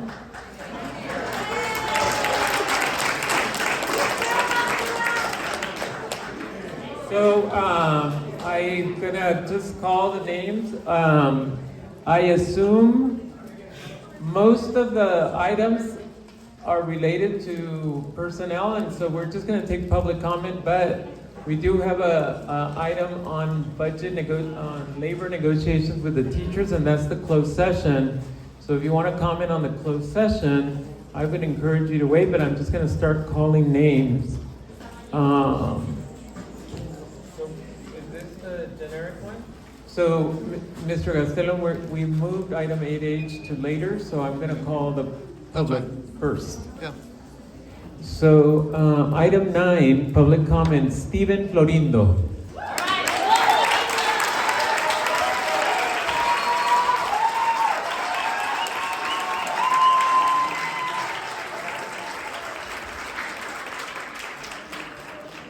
Buenas tardes, good evening, members of the board. Today I'll talk about just cause and due process. At EJE, teachers are employed at will, meaning their contracts can be non-renewed without explanation. This creates an environment where teachers, regardless of their dedication or years of service, never truly feel secure in their positions. In just the past few months, our community has witnessed the loss of our principal, our community schools coordinator, our parent liaison, our school psychologists, paraprofessionals, special education teachers, and several other valued members of our school family. I can tell you that as their colleague, it breaks my heart to see them go, and to know that students will miss out on their talent. These decisions do not affect employees alone, but also every student who walks through our doors. When students continually experience a revolving door of trusted adults, they are asked to repeatedly start over, rebuilding relationships with the people they spend most of their waking hours with. That instability is harmful for our most vulnerable students. It is inconsistent with the principles of universal design for learning, and it is not what we would consider a trauma-informed learning environment. Research shows that students thrive when they experience consistency, trust, and belonging. We recognize that restructuring may be necessary. We understand the importance of maintaining a sustainable budget, attracting talented educators, and improving academic achievement. These are goals we all share, but the process matters. Decisions that fundamentally reshape our schools should not happen unilaterally or without due process, just cause, or meaningful input from teachers, parents, students, and staff who make this community what it is. Schools are strongest when they are built collaboratively. That is why it is so important that teachers have meaningful just cause and due process protections. These protections are not about preventing accountability, they're about creating fairness, transparency, and stability. When teachers feel secure, respected, and valued rather than disposable, they continue investing in the profession. Parents gain confidence knowing who will be teaching and supporting their children year after year. And most importantly, students gain the consistency of familiar faces, trust relationships, and a school environment where they can focus on learning rather than adapting to change. Teacher retention is student retention. Stable schools create stable learning and working environments. AIK's mission statement speaks about challenging oppressive systems and building an equitable community. To truly live that mission, our employment practices must reflect those same values. I hope we can work together to build a system that honors the commitment of educators while providing the consistency our students deserve. Thank you.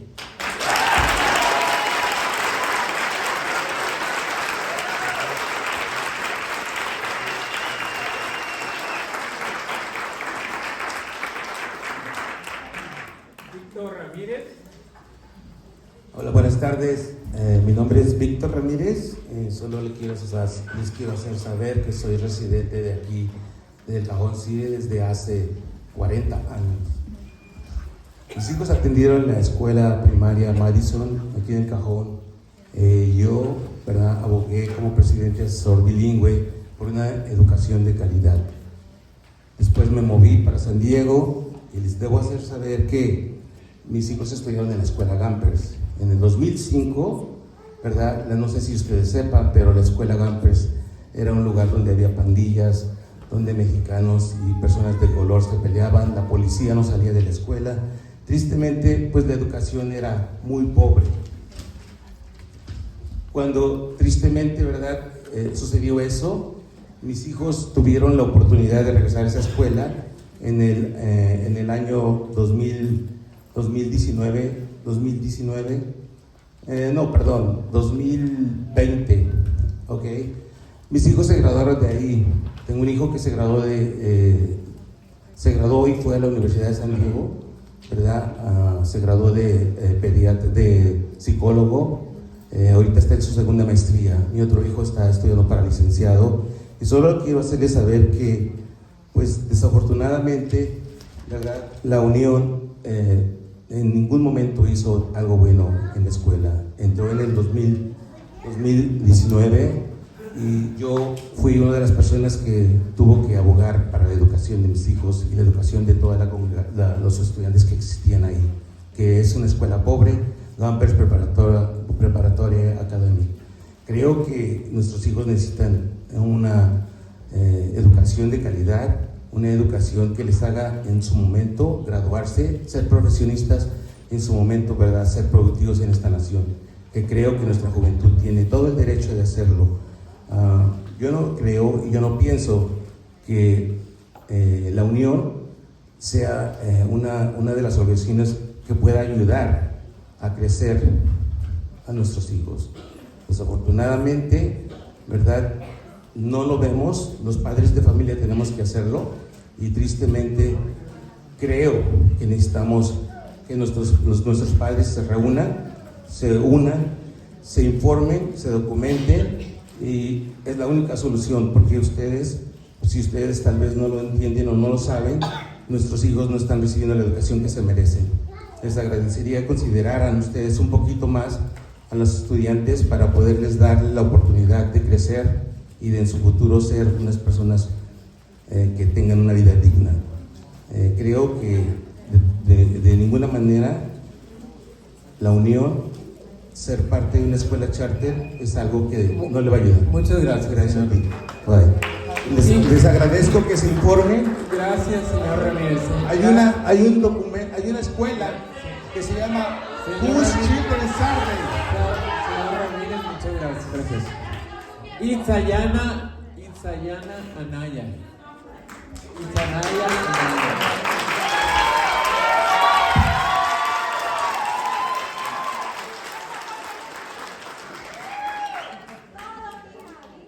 Hola, buenas tardes, mi nombre es Itzayana. Yo vengo aquí porque yo quiero que esta escuela siga estando aquí, porque desde primero yo he estado aquí y todos estos maestros que miras aquí, ellos nos han ayudado mucho, nos han soportado mucho. Miss González, allí que está, ella me ayudó a meterme aquí porque yo antes casi no hablaba español. Mis Frontal, maestro Florito, todos ellos me ayudaron a aprender español. Yo antes no podía leer el español muy bien y ellos son los que me ayudaron mucho. Y creo que todos estos maestros merecen estar aquí porque todos ellos ayudan a los estudiantes en su manera y todos ellos merecen tener un lugar aquí para que siempre estén aquí para soportar a todos los estudiantes y que suban de nivel. Sí.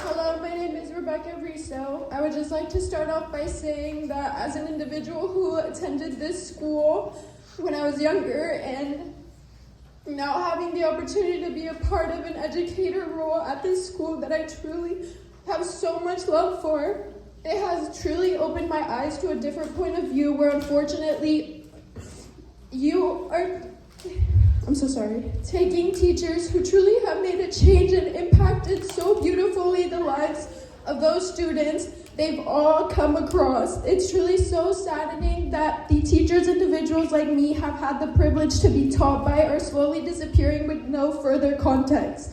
These teachers have grown with not only us, the alumni, but the current students who need the consistency, the trust, and the good role models these teachers. Students notice the change and the constant loss of familiar faces and stability. For a school that places such importance in community, the people in charge are removing the individuals that embody community. Even members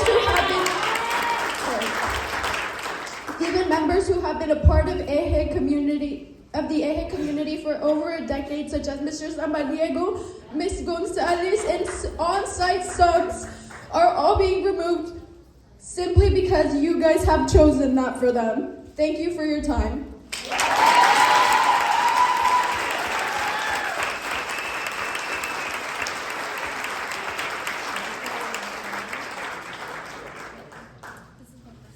Violeta Lambera.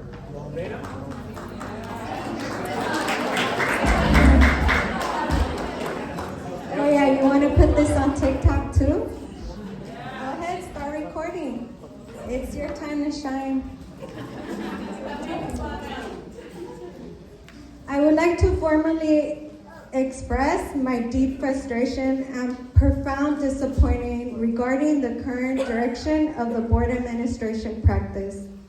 Simply considering community input and teacher safety protocol, two critical issues that I would like to demand immediately and to be reflected on. Restriction of public commenting.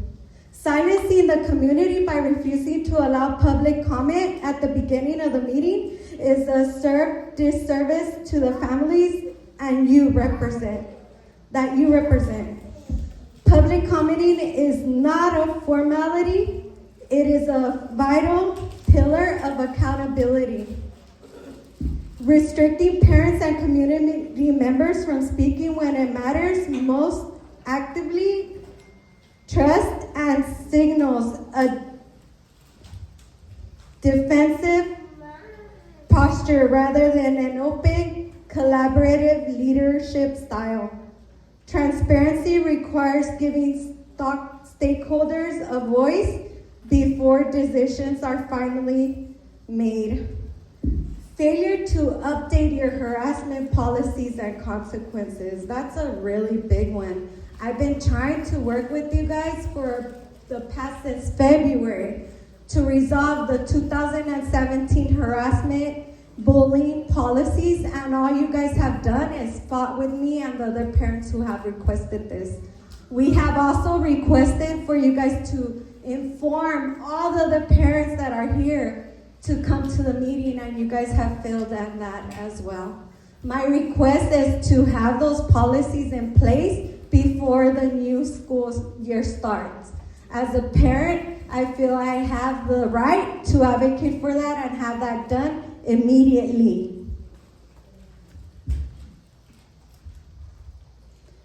Demand for representation. We would like a parent to be voted and seated in the board of directors.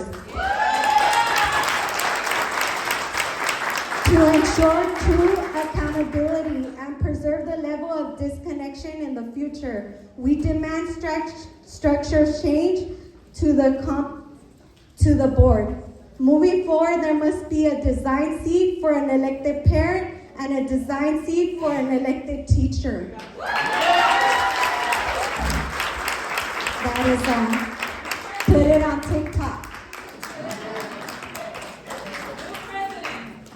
Paulina Garduño. Paulina Garduño.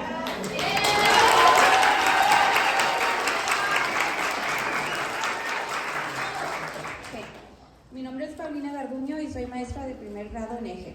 Estoy aquí frente a ustedes no solo como educadora, sino como alguien que le dedica su corazón para servir a mis estudiantes y a sus familias. Todos los días los maestros en EJE vienen listos para inspirar, abogar y ver crecer a nuestros estudiantes. Celebramos sus logros, los apoyamos durante los desafíos y trabajamos con ellos para que lleguen a su potencial. Por eso les pido que apoyen las protecciones de causa justa para los educadores. La causa justa no se trata de proteger el bajo rendimiento, sino de garantizar la equidad.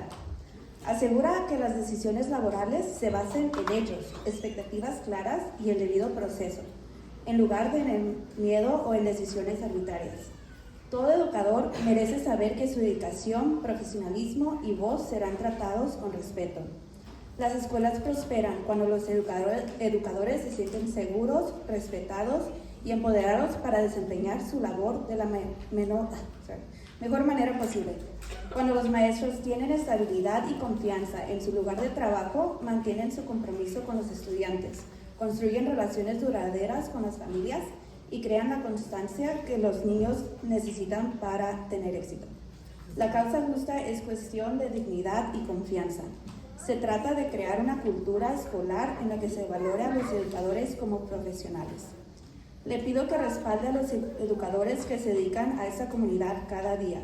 Al apoyar las protecciones de causa justa, usted está invirtiendo en un entorno de aprendizaje más sólido y estable para nuestros estudiantes y le demostramos que la equidad y el respeto son valores que defendemos juntos. Gracias.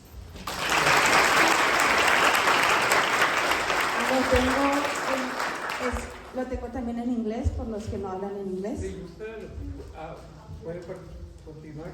English? Yep. Okay.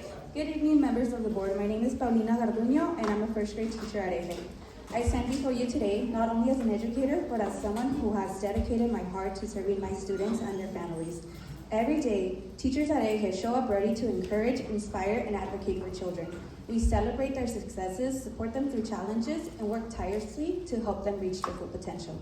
That is why I'm asking you to support Just Cause protection for educators. Just Cause is not about protecting poor performance. It is about protecting fairness. It ensures that employment decisions are based on facts, clear expectations, and due process rather than fear or arbitrary decisions. Every educator deserves to know that their dedication, professionalism, and voice will be treated with respect. Schools thrive when educators feel safe, respected, and empowered to do their best work. When teachers have stability and trust in their workplace, they remain committed to their students, build lasting relationships with families, and create the consistency that children need to succeed. Just Cause is about dignity. It's about trust. It's about creating a school culture where educators are valued as professionals. I ask you to stand with the educators who dedicate themselves to this community every single day. By supporting Just Cause protection, you're investing in a stronger, more stable learning environment for our students and demonstrating that fairness and respect are values we uphold together. Thank you.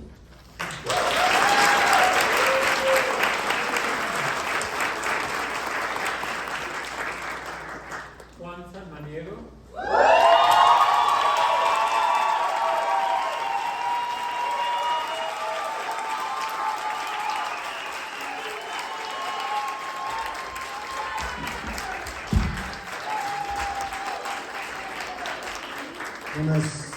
Buenas tardes, good afternoon, a la mesa directiva, a las familias que están aquí presentes.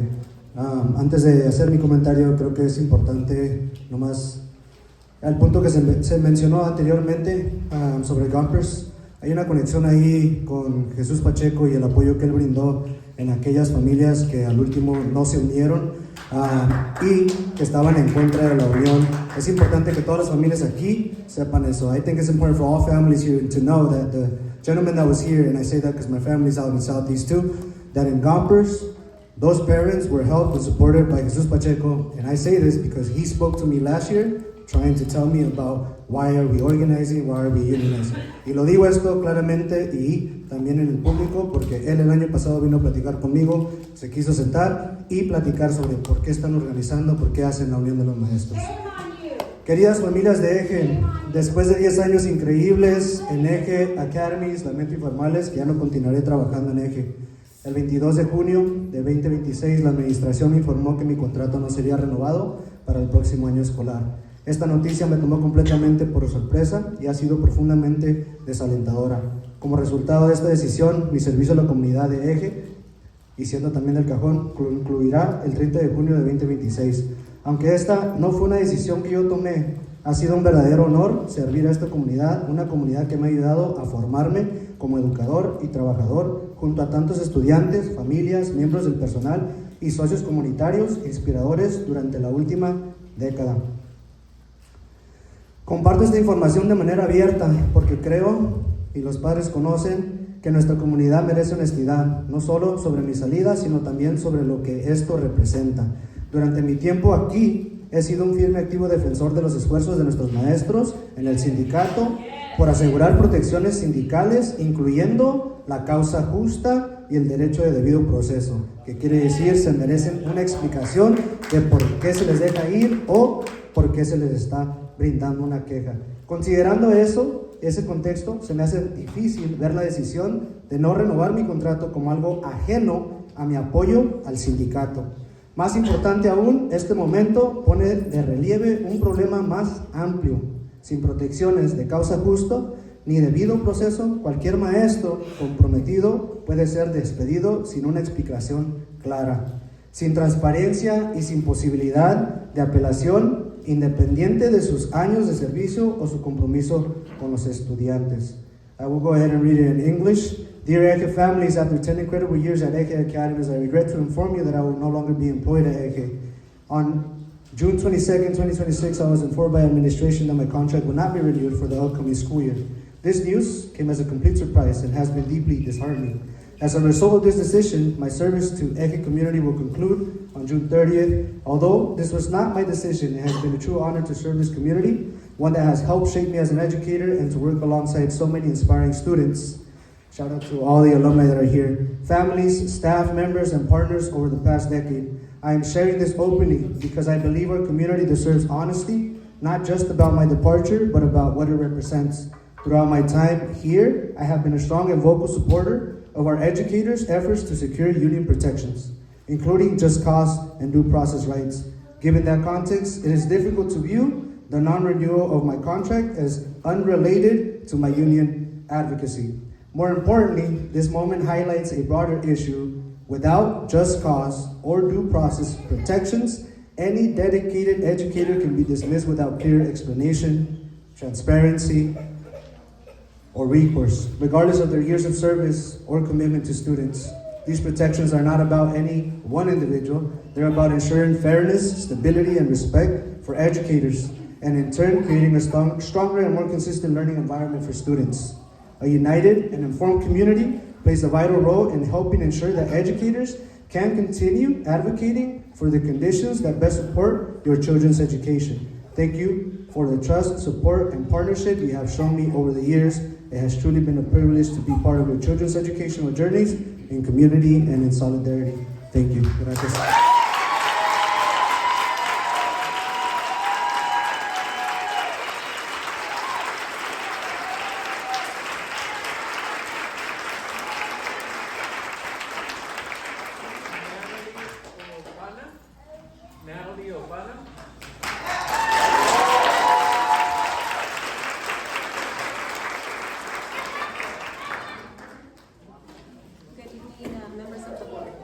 I'm speaking to you today both as an educator with over 20 years of experience, 18 of which I have proudly dedicated to EJE, and as a longtime EJE parent. I, like many, originally chose this school for myself and my 2 children because of its foundational commitment to social justice. For many years, as EJE teachers, we have poured our hearts into our students and their families, never prioritizing financial compensation over our mission. However, the last few years have demanded an unsustainable personal sacrifice due to the growing wage disparity. I have considered leaving, but I stayed because my own children begged me to, and because I could not bear to abandon our students. We have time and time again watched beloved colleagues face this exact same impossible choice. As an educator, I have lost countless brilliant team members. As a parent, I have watched both of my children lose the opportunity to learn from the most talented, dedicated professionals EJE has ever had. These teachers did not want to leave, but they simply could no longer afford to stay. That is why the idea of coming together to seek a collective voice felt like a glimmer of hope. Instead, that glimmer of hope has been met with retaliation. We are now watching our colleagues being let go with absolutely no transparency or due process. This is a direct threat to every single one of us. It sends a chilling message that we are not allowed to have a voice or speak up for our rights as educators. After over 7 months of negotiations, there has been no legitimate effort on your part to make us financially whole, as we were offered only a one-time 5% stipend while we continue to earn up to 21% less than our neighboring district counterparts. There has also been no genuine attempt to address our concerns regarding at-will employment, and therefore no sense of urgency to invest in keeping the best teachers right here where they belong. We cannot accept a working environment where our profound commitment is devalued and our voices are silenced.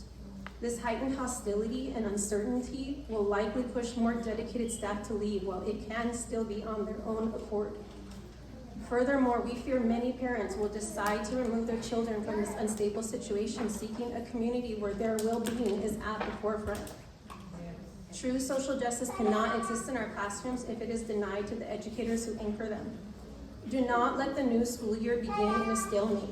I urge this board to step in, direct your bargaining team to offer proposals that genuinely reflect the value of this community, and finally grant our teachers and community the dignity we deserve.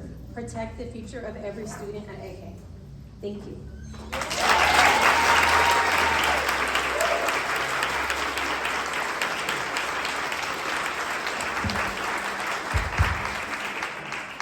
Catherine Ingles.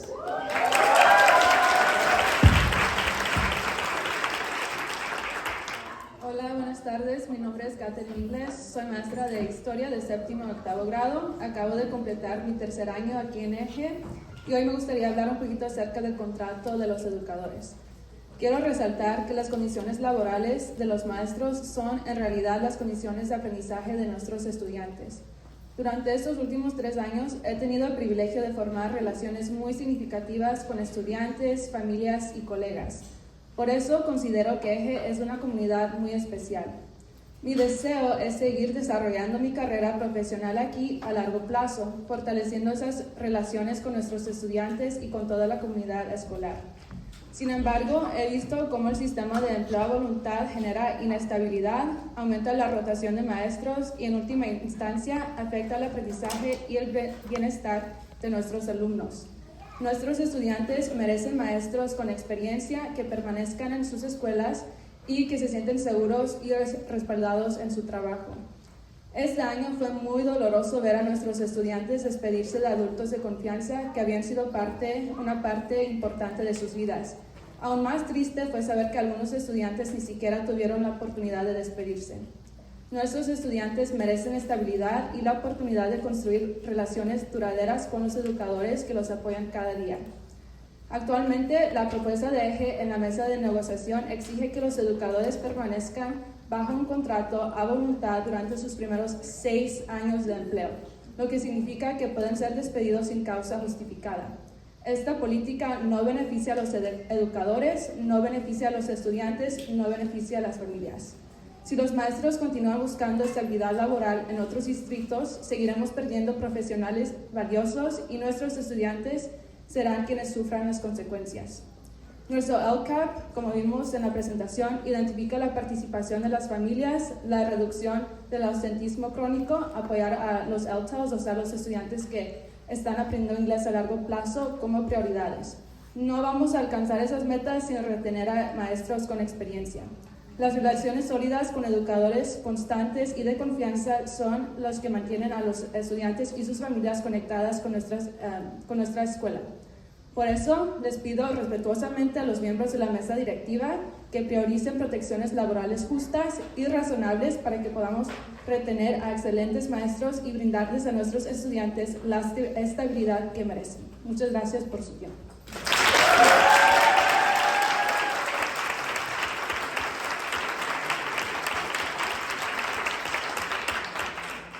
Jessica Preciado, tengo 2 hojas. ¿Ya se fue? Teresa Roque.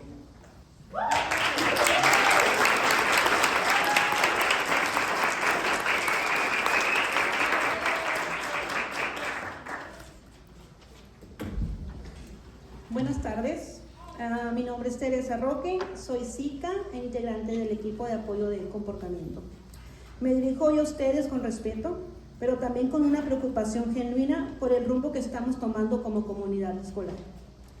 En las últimas semanas hemos presenciado despidos que han impactado profundamente a nuestra escuela. No se trata solo de cambios administrativos, sino de la salida de nuestra directora, maestros y personal altamente comprometidos, personas que han construido relaciones significativas con nuestros estudiantes y que han contribuido directamente a su desarrollo académico y emocional. Su ausencia nos deja un vacío que no es fácil de reemplazar. Al mismo tiempo, enfrentamos una situación de incertidumbre importante. Algunos contratos aún no están listos, como el mío. Mientras que la fecha de término laboral es el día de mañana, 30 de junio, aunque seguiré trabajando hasta el 17 de julio. Esta falta de claridad genera ansiedad, desmotivación y un ambiente de inestabilidad que afecta tanto al personal como a la calidad del servicio educativo.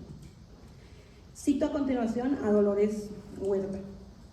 Cada momento es una oportunidad para organizar. Cada persona, un activista potencial. Cada minuto, una oportunidad para cambiar el mundo. Hoy tomamos este momento como una oportunidad para pedir diálogo, transparencia y decisiones responsables. También Dolores nos recuerda que si no luchamos por lo que queremos, no lloremos por lo que perdemos. Por eso estamos aquí, alzando la voz con respeto, pero con convicción. Porque sabemos que esta escuela fue fundada por una comunidad de inmigrantes que creyó en la educación bilingüe como una herramienta de dignidad, oportunidad y futuro. Y es nuestra responsabilidad honrarlo con decisiones justas y humanas. Sabemos que este proyecto, reconocemos a nuestra fundadora, y sabemos que este proyecto nació de una visión profunda de comunidad. Y queremos confiar en que ese mismo espíritu pueda guiarnos en este momento de tanta incertidumbre. Solicitamos que se reconsideren esas decisiones que se han tomado, que se priorice la estabilidad del personal comprometido que ha demostrado su compromiso y que se garantice claridad inmediata en los contratos. Porque al final esto no se trata solamente de contratos o puestos, se trata de personas, se trata de familias, se trata de estudiantes, se trata de comunidad. Creemos en la escuela, creemos en su historia y creemos en su gente. Y cuando una comunidad se une con propósito y dignidad, dijo Dolores Huerta, sí se puede.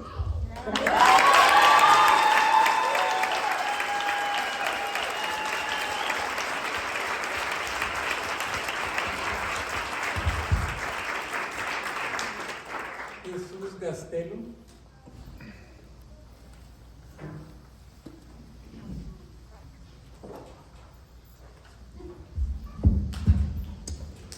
Buenas tardes. Buenas tardes.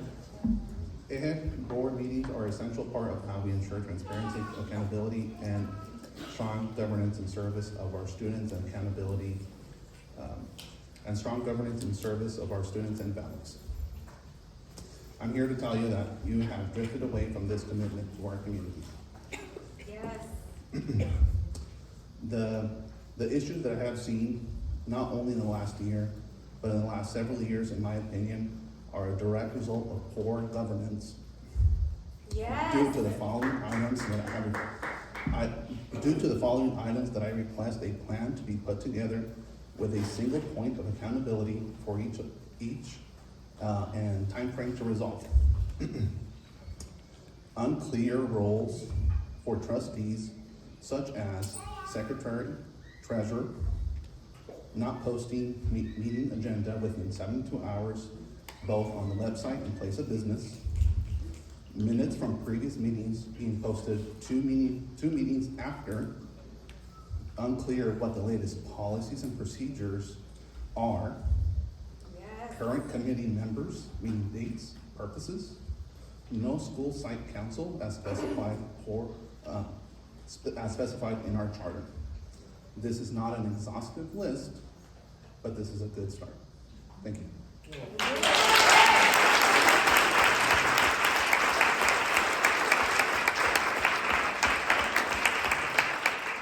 Sylvia Patsy. Did I say it right?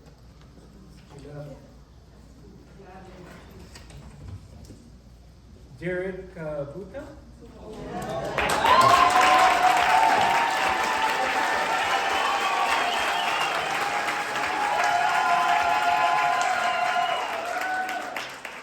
Primero voy a hablar español and then I'll speak in English after.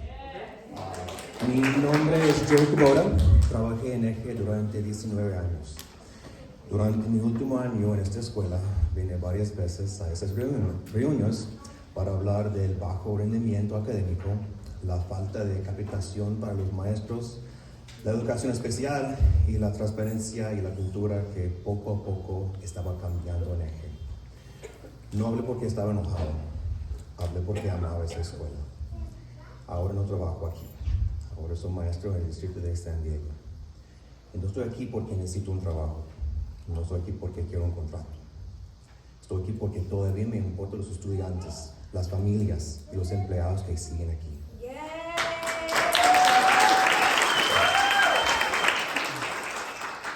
Desde que me fui, personas que todavía trabajan aquí en EJE han seguido comunicando conmigo y todos hablan de las cosas muy parecidas.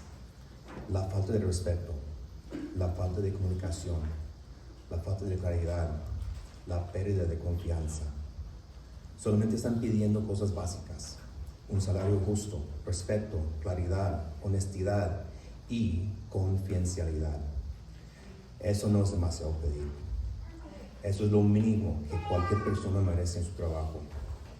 Durante muchos años EJE fue una escuela muy especial.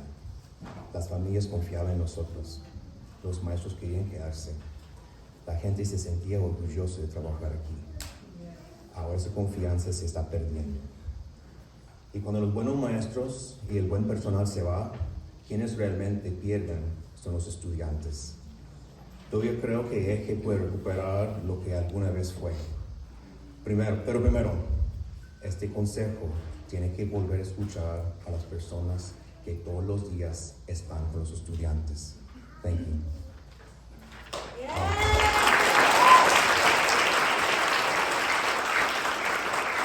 I'm going to speak in English now. My name is Jared Kubota. I spent 19 years at EJE. During my final year here, I stood before this board several times to speak about student achievement, teacher retention, special education, professional development, transparency, and the culture of the school. Everything I said then, I believed while I was still an employee. But today I no longer work at EJE. That gives me freedom to say something I've been thinking for a long time. This isn't about one teacher, one support staff member, one contract. It's a pattern. Over the years, EJE has lost many outstanding educators. They didn't leave because they stopped believing in justice, service, and excellence from the heart. Many dedicated years, some decades of their lives to this school. They left because, over time, many no longer believed they could continue doing their best work under the conditions they were experiencing. Recently, after 10 years of service, EJE's Community Schools Coordinator learned that his contract would not be renewed. He's publicly shared his concerns about the timing of that decision. I understand the board cannot discuss personnel matters, and I'm not asking you to. I'm asking you to ask a harder question. Why do so many respected employees keep leaving? Over the past years, you've heard concerns from teachers. You've heard concerns from support staff. You've heard concerns from parents. You've heard concerns about academics, training, special education, communication, transparency, and governance. At what point do you stop treating these isolated complaints and ask whether they're connected? Yes! Leadership isn't measured how you treat people who agree with you. It's measured how you respond when people tell you something you don't want to hear. Yes! The students only get one chance at an education. Every decision made in this room affects that one chance. I hope this board chooses to rebuild trust, to listen to the people closest to students, and remember why EJE was created in the first place. Because in the end, the students, not the adults, will live with the consequences of the decisions made here. Thank you.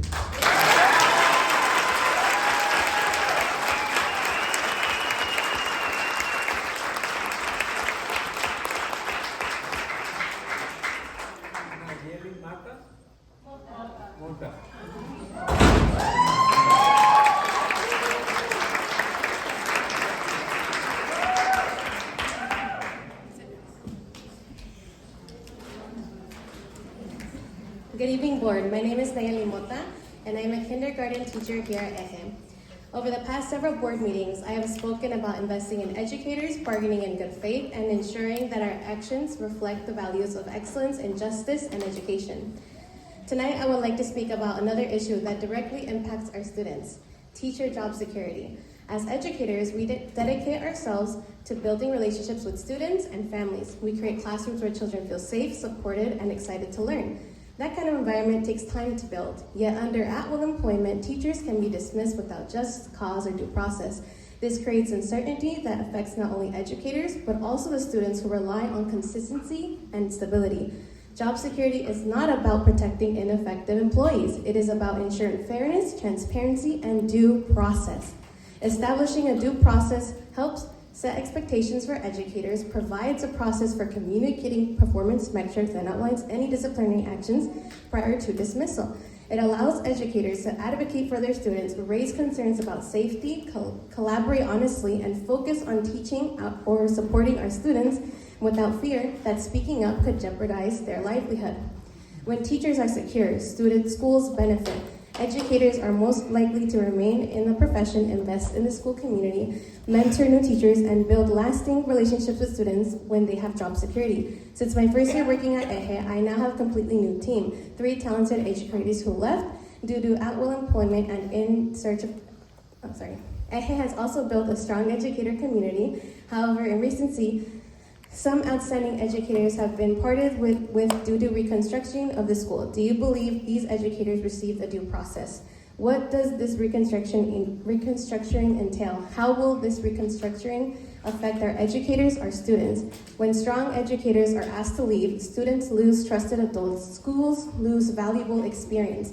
Our union has proposed language that would provide educators with reasonable job protections while maintaining accountability and high professional standards. I urge the board to encourage your bargaining team to negotiate in good faith and work toward meaningful agreements on job security and the other outstanding proposals. Good faith bargaining requires more than meeting at the table. It requires a genuine commitment to listening, responding, and working together to reach agreements and strengthen our school community. EJE's mission is excellence in justice and education. Justice begins with how we treat the educators who dedicate their lives to serving our students. When we invest in educators through fair process, stability, and respect, we also invest in every child who walks through our doors. I urge the board to listen to our voices from today, to give us the opportunity to give input, to be transparent, and to make decisions that truly benefit our community. Thank you.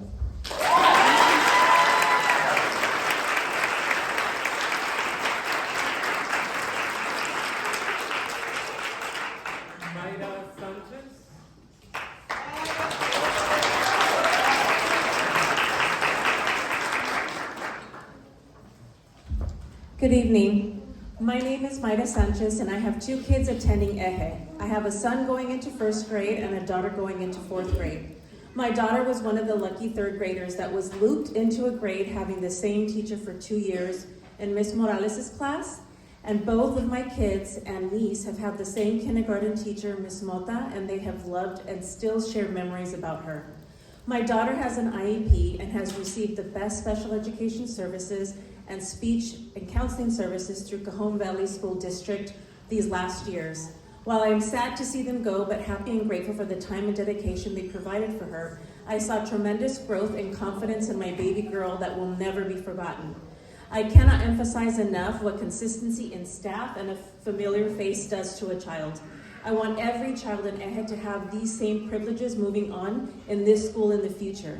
I am currently a special education teacher that works for the San Diego County office, and prior was serving students with special needs in 2 school districts here in San Diego.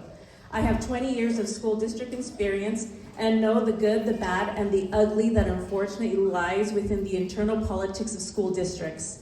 I have learned that teachers who do not follow suit with the lines of administration have consequences, and unfortunately that is happening here now with the development of a teachers union that has been long overdue and new this year. Case in point, Mr. Samaniago. You can say what you want about his grant position and that it's under a restructuring process that is going on. We know that was not the case. It was a retaliation tactic to use him as an example as to what not to be. He was and is still a strong advocate of the school and an example of how a teacher should serve here at EJE. How do I know this is a fact? His exact position was posted on EJE within days of his dismissal. Also, his contract is good until 2029.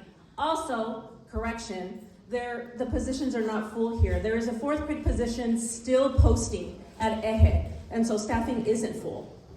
While I appreciate the founders of EJE's efforts, times have changed. Their efforts will never be forgotten, but we need to look forward and not backwards. EJE needs competitive and protected contracts for teachers. This is affecting our children's learning and grades, even though you guys do not want to believe it. A lot of parents are considering changing schools. Parents need transparency. We are well versed in the laws and have the rights to speak up and ask questions. We are and are not intimidated by administration and the board. We will continue to fight. We will continue to have our voice heard. Sí se puede.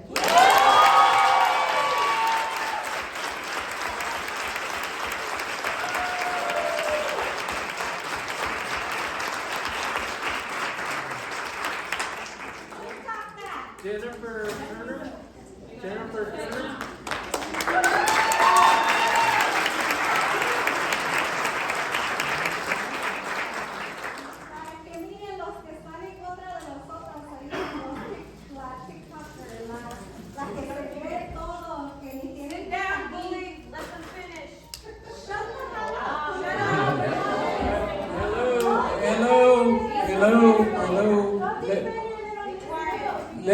Hello, let's focus on the speakers. Thank you. Thank you. Good evening, members of the board. My name is Jennifer Turner, and this fall I will be starting my 10th year at EJE. I've known about EJE since the very beginning, when it first opened its doors at Chase Elementary. My sister was part of the very first kindergarten class at EJE, and whenever I wasn't in school, I volunteered here. EJE was a place that people wanted to be at. Teachers believed in the mission, worked incredibly hard, and inspired me to dream of one day becoming an EJE teacher myself. Years later, that dream became a reality. Over the years, I have had the privilege of working with incredible educators and mentors, people who helped shape me into the teacher I am today. Sadly, many of those educators are no longer here. Some left for better pay, others for better working conditions, and others have simply disappeared. Every time we lose a great teacher, our students lose consistency, relationships, and stability. As someone who cares deeply about the future of the school, there is one issue that weighs heavily on my mind: at-will employment. This comes straight from my contract, section 8. At-will employment. Employee understands and agrees that this agreement is for at-will employment. Either party may terminate this agreement at any time. EJE may terminate this employee's employment at any time with or without cause, with or without advance notice. I genuinely want to understand, how does remaining in at-will employment benefit employees? How does it provide job security needed to build a stable, committed workforce? Being at will creates fear. It makes many of us wonder, will I be next? We have watched colleagues dedicate years of hard work, passion, and sacrifice to this school, only to have their contracts not renewed. Whether those decisions were justified or not, the uncertainty affects everyone who remains. It causes people to hold back instead of speaking openly or investing in the future because they're afraid that they could be next. I understand that change is sometimes necessary. I know that difficult personnel decisions must occasionally be made. My concern is not that change happens. It's that so much of it happens without clear communication. Staff are left wondering why. Parents ask us questions, and often we honestly don't have the answer to give them. I love this school. I chose to work here because I believe in what EJE stood for, and I still believe in our students. My hope is that we can create a workplace where educators feel valued, secure, and trusted enough to build long-lasting careers. So I leave you with this question. If our goal is to attract and retain excellent educators, how does at-will employment help us achieve this goal? Thank you.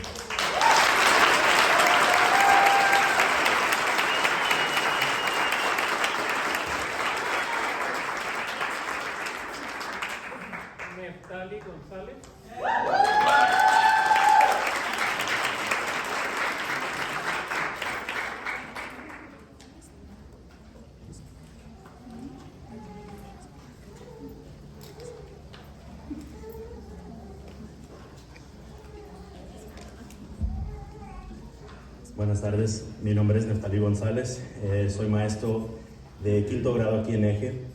Es mi primer año como maestro, pero ya llevo 3 años aquí, ya que los primeros 2 trabajé como on-site substitute o suplente de planta, una posición que lamentablemente no existirá el próximo año.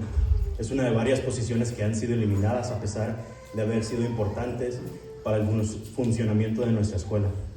Cabe mencionar que este año, aún teniéndolos, hubo un día que me tocó ver a un salón que estuvo aproximadamente 15 minutos sin suplente y los alumnos estaban afuera esperando que alguien viniera a enseñarles.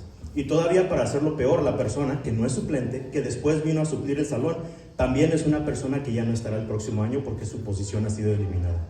Si este año, aún contando con ellos, hubo momentos en los que batallamos para cubrir las necesidades de los estudiantes, me preocupa pensar cómo será el próximo año sin ese apoyo. Pero bueno, lo que les quería platicar era una experiencia que tuve durante mi primer año como suplente. Mi primer año me tocó cubrir un grupo de español que había pasado por 2 maestras en tan solo 4 meses. Y recuerdo que tuve una coach que me ayudaba con consejos sobre educación y manejo de grupo. En una ocasión yo me estaba quejando porque sentía que ya les había explicado todo a mis alumnos. Les había dado instrucciones, materiales, ejemplos. Y yo pensaba, porque era nuevo, que quien puso atención iba a aprender y que no, pues ni modo. Pero ella, después de escucharme, amablemente me respondió algo que nunca olvidé. Me dijo que quizá así funcionaban muchas escuelas, pero que esa no era la manera de hacer las cosas aquí en EJE. Me dijo, aquí vamos a buscar la manera de que ellos entiendan. Vamos a buscar el ángulo, la perspectiva, la forma de llegarles y enseñarles lo que necesitan aprender. Esa conversación me impactó mucho porque ahí fue donde entendí que EJE era un lugar especial. Sin embargo, en estos últimos meses siento que ese eje especial que conocí está comenzando a desaparecer. No solamente porque están eliminando posiciones y dejando ir a personas clave, sino porque parece que muchos de los cambios se están implementando para buscar que nos parezcamos a otras escuelas o otros distritos. Y sinceramente no creo que la intención de las personas que fundaron EJE haya sido para abrir otra escuela más como las que hay a su alrededor. Si quieren parecerse a otros distritos en algo, podrían empezar pagándoles a los maestros como les pagan en otros distritos.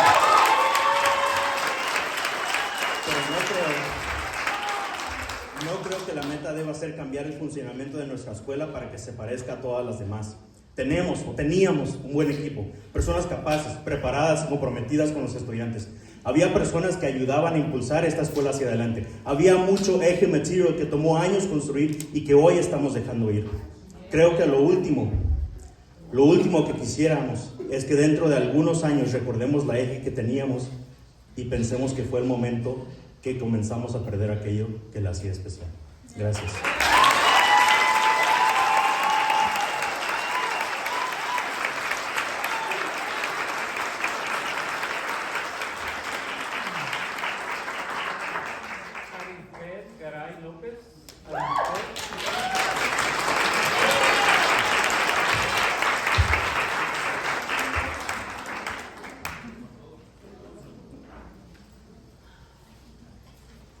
Buenas tardes, soy maestra de español de secundaria en EJE y he estado aquí por 2 años. Recuerdo que durante mi proceso de entrevista en EJE decidí preguntar a otros colegas con más experiencia que habían escuchado sobre EJE. El común denominador que escuché fue: los maestros no duran en EJE, se les exige demasiado y no se les paga lo suficiente en comparación con otras escuelas que pertenecen a un distrito. Aún así, acepté el puesto porque sentí que los valores de esta escuela resonaban con mi experiencia como estudiante inmigrante y estudiante aprendiendo inglés cuando vine de Tijuana. He sido maestra en EJE por 2 años, pero tengo miedo. ¿Me van a mantener en EJE? ¿Seré lo suficientemente fuerte en este cambio tan drástico y que me vean como alguien valiosa? Me emociona que el español se enseñe por niveles, pero eso requiere semanas de planificación. Hasta ahora, ni la maestra Vizcarra ni yo hemos podido prepararnos para planear lo que enseñaremos por niveles, ya que esta información se nos dio justo antes del último día del año, antes de vacaciones. Esto también me da miedo porque es un cambio grande y siento que van a juzgar mis habilidades como maestra en base en ello. Entonces, esto apoya la teoría de que era cierto que los maestros no duran, aunque den lo mejor de sí y hayan invertido su tiempo y dedicación en esta escuela. Sigo escuchando historias inspiradoras sobre cómo se fundó EJE y las dificultades que enfrentó, lo cual es admirable. Pero no podemos quedarnos en la nostalgia del pasado ni intentar construir un futuro para la próxima generación bilingüe sin invertir en los maestros que ayudan a desarrollar esa generación. Le pido a la mesa directiva que tome esto en consideración al momento de elaborar informes y tomar decisiones. Gracias.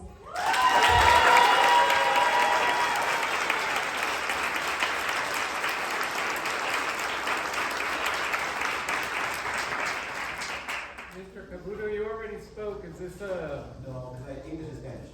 I wrote both. Oh, okay. Claudia Ria Castelo. Ríos Castelo.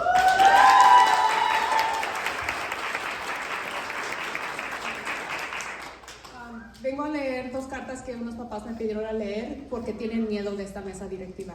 No quiero que piensen de eso. Yo soy madre de un alumno de EJE. Esta tarde quiero mostrar mi apoyo al sindicato. Le pido a la mesa directiva un acuerdo justo y rápido. Yo tengo más de 10 años en esta escuela como madre y siempre veo que los buenos y capacitados maestros siempre se van. La falta de seguridad laboral daña la estabilidad de los alumnos.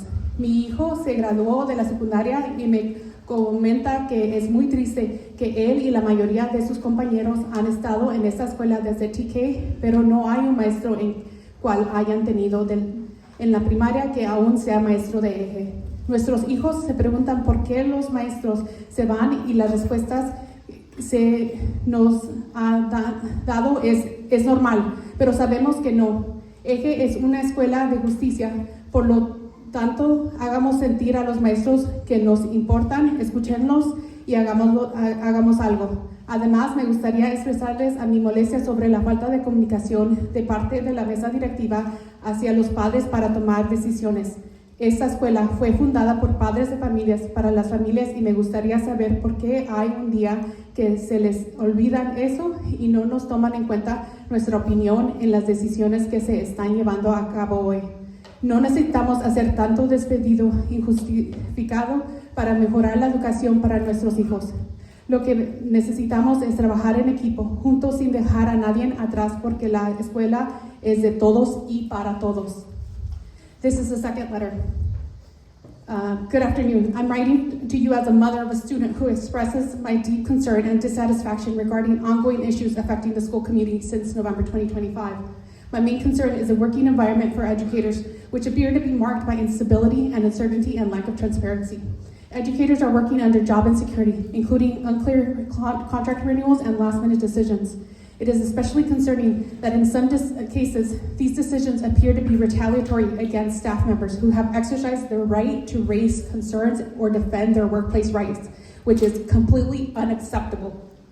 These circumstances impact not only educators, but also students' learning stability and educational quality. The following situations remain unacceptable: the lack of timely communication, same-day meeting notices, one language communicated in a dual language program. I demand immediate, clear, and verifiable actions to improve both educators' working conditions and school management.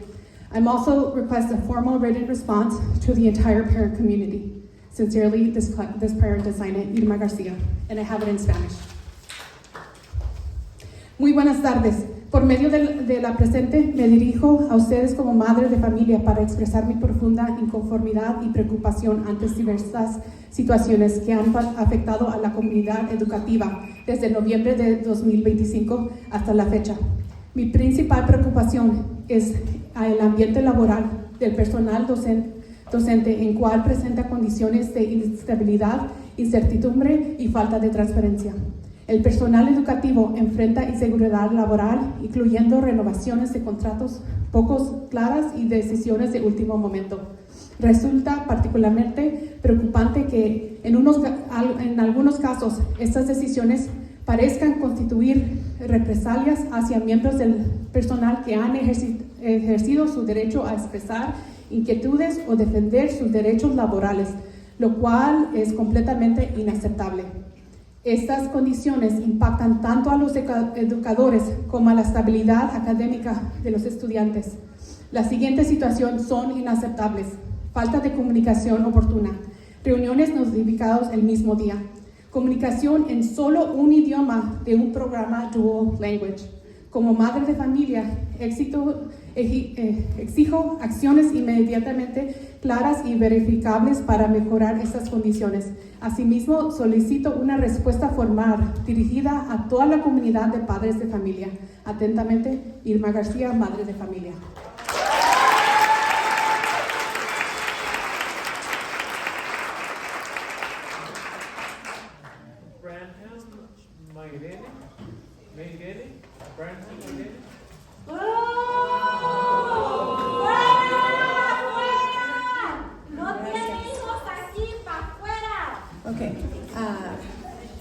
Gracias.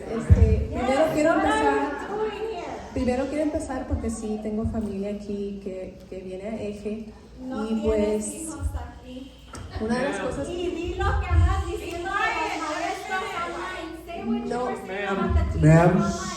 Ma'am, everybody gets 3 minutes. Let's let everybody speak. Gracias. Mira, aquí como lo que yo veo es que los niños se van a ir de la escuela, ¿no? Pero lo que tiene que quedar aquí en las raíces fueron lo que plantaron hace más de 35 años los papás de hijos inmigrantes. Cuando vinimos aquí a El Cajón City, no había ninguna ayuda para niños que hablaban español. Se nos dificultó mucho y una coalición de papás se reunieron para pedir recursos en español y en inglés, juntas hasta Los Ángeles, juntas con los distritos también, para poder fundar lo que ahorita nuestros hijos, nuestras familias ahorita están viendo. Entonces, en buena fe, yo espero que los miembros aquí de consejo tomen todo lo que está diciendo aquí las familias y los maestros también, porque tengo una pregunta. Estoy escuchando todas las cosas que están diciendo las personas aquí y digo, así no es como empezamos esta escuela y por eso no es porque se fundó. Aquí era muy importante, ¿no?, que cultiváramos nuestras raíces mexicanas, nuestras culturas. Era muy importante porque ahorita estamos viendo un El Cajón City Council que nos está atacando ahorita a nosotros y somos los hijos de estos papás que ahorita estamos al frente, y es porque esas raíces se nos instructaron cuando estábamos chicos y de niños. Y es por eso que estoy viendo ahorita lo que está pasando aquí y se sienten muy mal de estar aquí y escuchar cómo se están agrediendo de los dos lados, no hay entendimiento. Y les pido a los papás, porque los papás fueron los primeros que se juntaron para esta colisión, también con los maestros también. Entonces, lo que yo estoy, y voy a hacer la pregunta, ¿no? Escucho que los maestros están disgustos, ¿no? Estoy viendo que se están yendo, están viniendo, estoy escuchando lo que están diciendo, ¿no? Y digo, ¿esa es parte del board o es parte del staff, upper management staff? ¿Por qué están saliendo los maestros? ¿Por qué se están saliendo? ¿Será? Y pues en eso es lo que estoy viendo, ¿no? Y espero que en buen fe, que todos, yo sé y estoy escuchando todo lo que están diciendo. Entonces sí tengo esa... I was not attacking the teachers. I was not attacking... Gracias, espero que... Gracias. Laura Sánchez.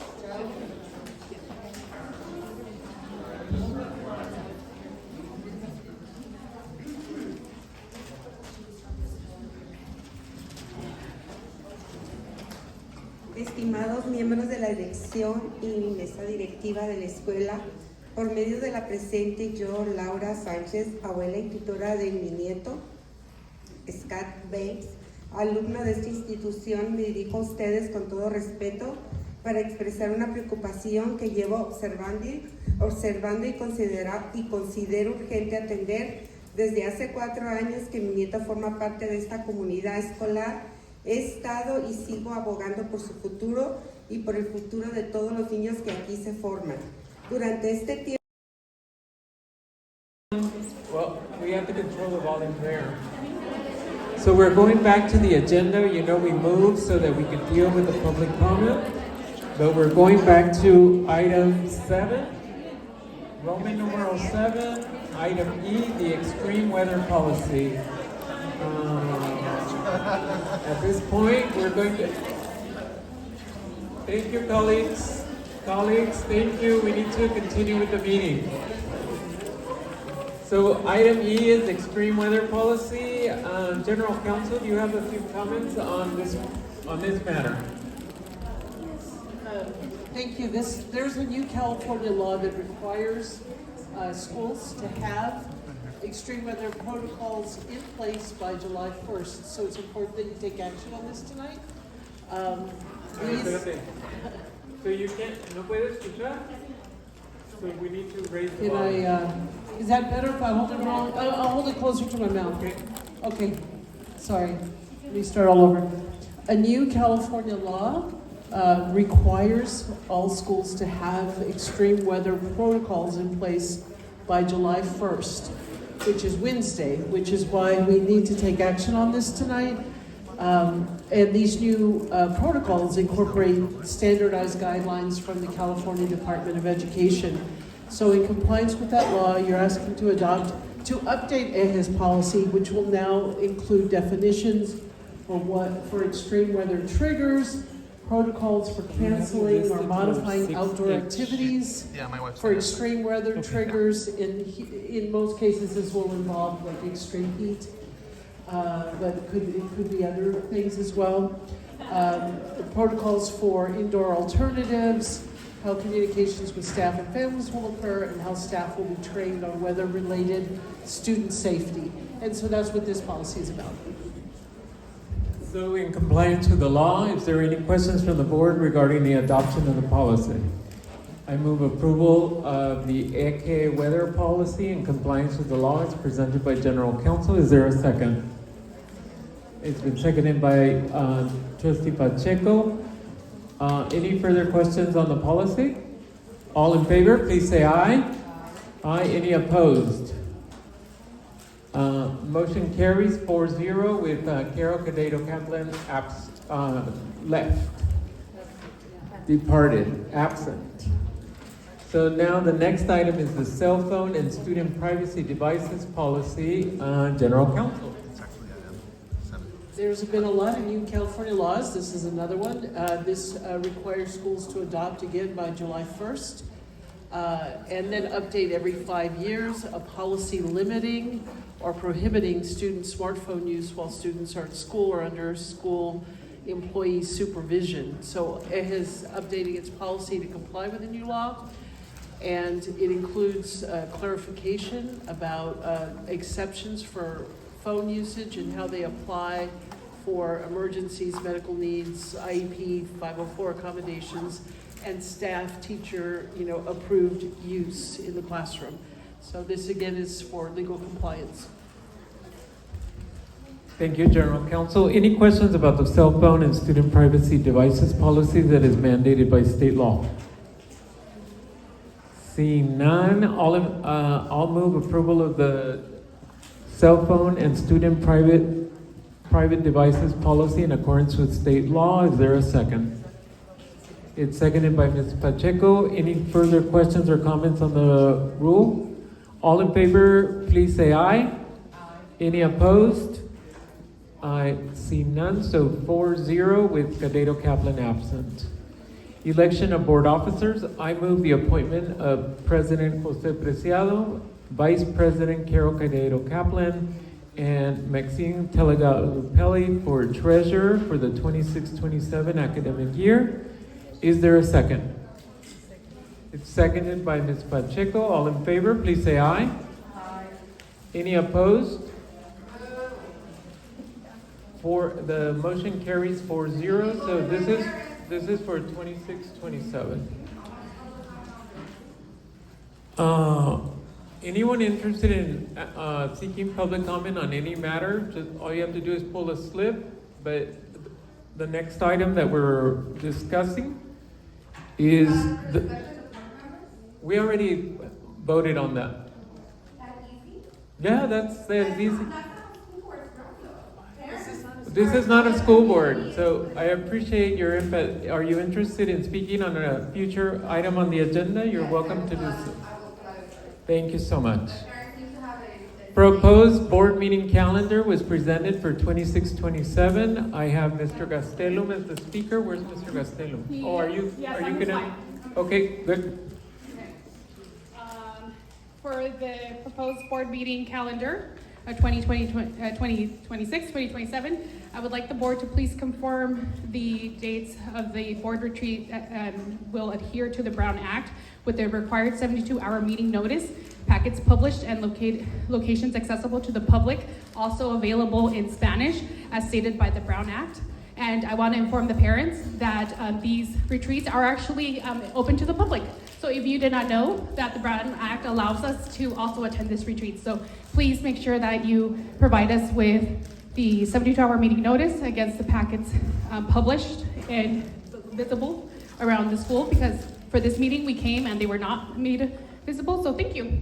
Sure. So one question, when should I expect that? Expect us to post yes. When the board schedules the retreat, we will post it and we will do what is followed by the Brown Act, and you will have access to it. And the same thing will have happened these last few times too? I don't understand. The board here for EJE always follows the Brown Act. For a retreat, it's a special meeting. It requires 24-hour notice. Okay. Just as a clarification under the Brown Act, and we will comply with that as soon as they have a date. Okay, so then may I ask why it wasn't followed for this meeting? They wasn't publicly posted when I came on Saturday. There was no agenda anywhere around the school, and I have pictures of that. So, we'll look into it. Okay, can you give me a date by when you will look into it? Not right now. Okay, but we will follow up. We have your email, so we'll follow up. We'll follow up with you. Thank you. Wonderful. I look forward to that. Great.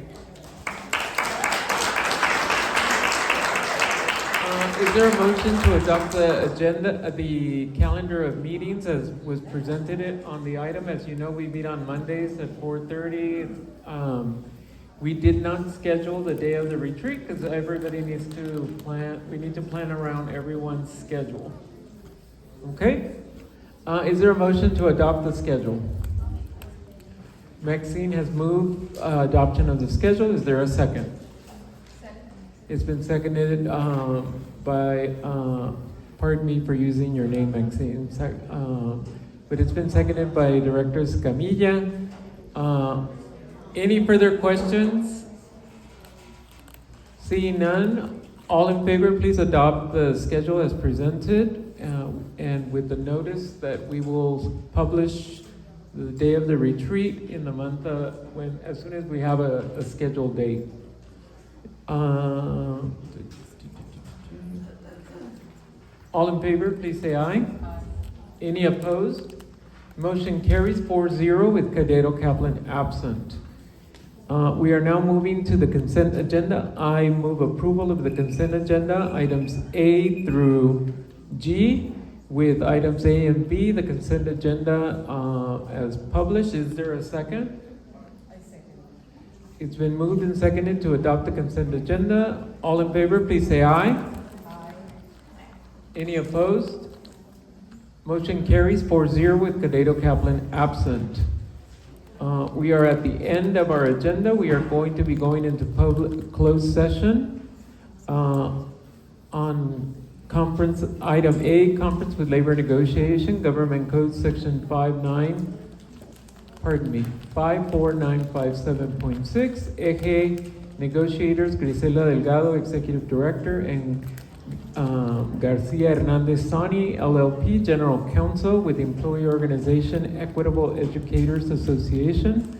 And also item B, existing litigation under section 54956.9 parentheses D, case number 37-2024-00027090, CUWT-CTL, San Diego County Superior Court. And with that, we are going into closed session. We don't expect there'll be anything to report, but if we do, we will return to this room. And as such, we are going to be going to our closed session. Thank you. Room 16, it's a closed session.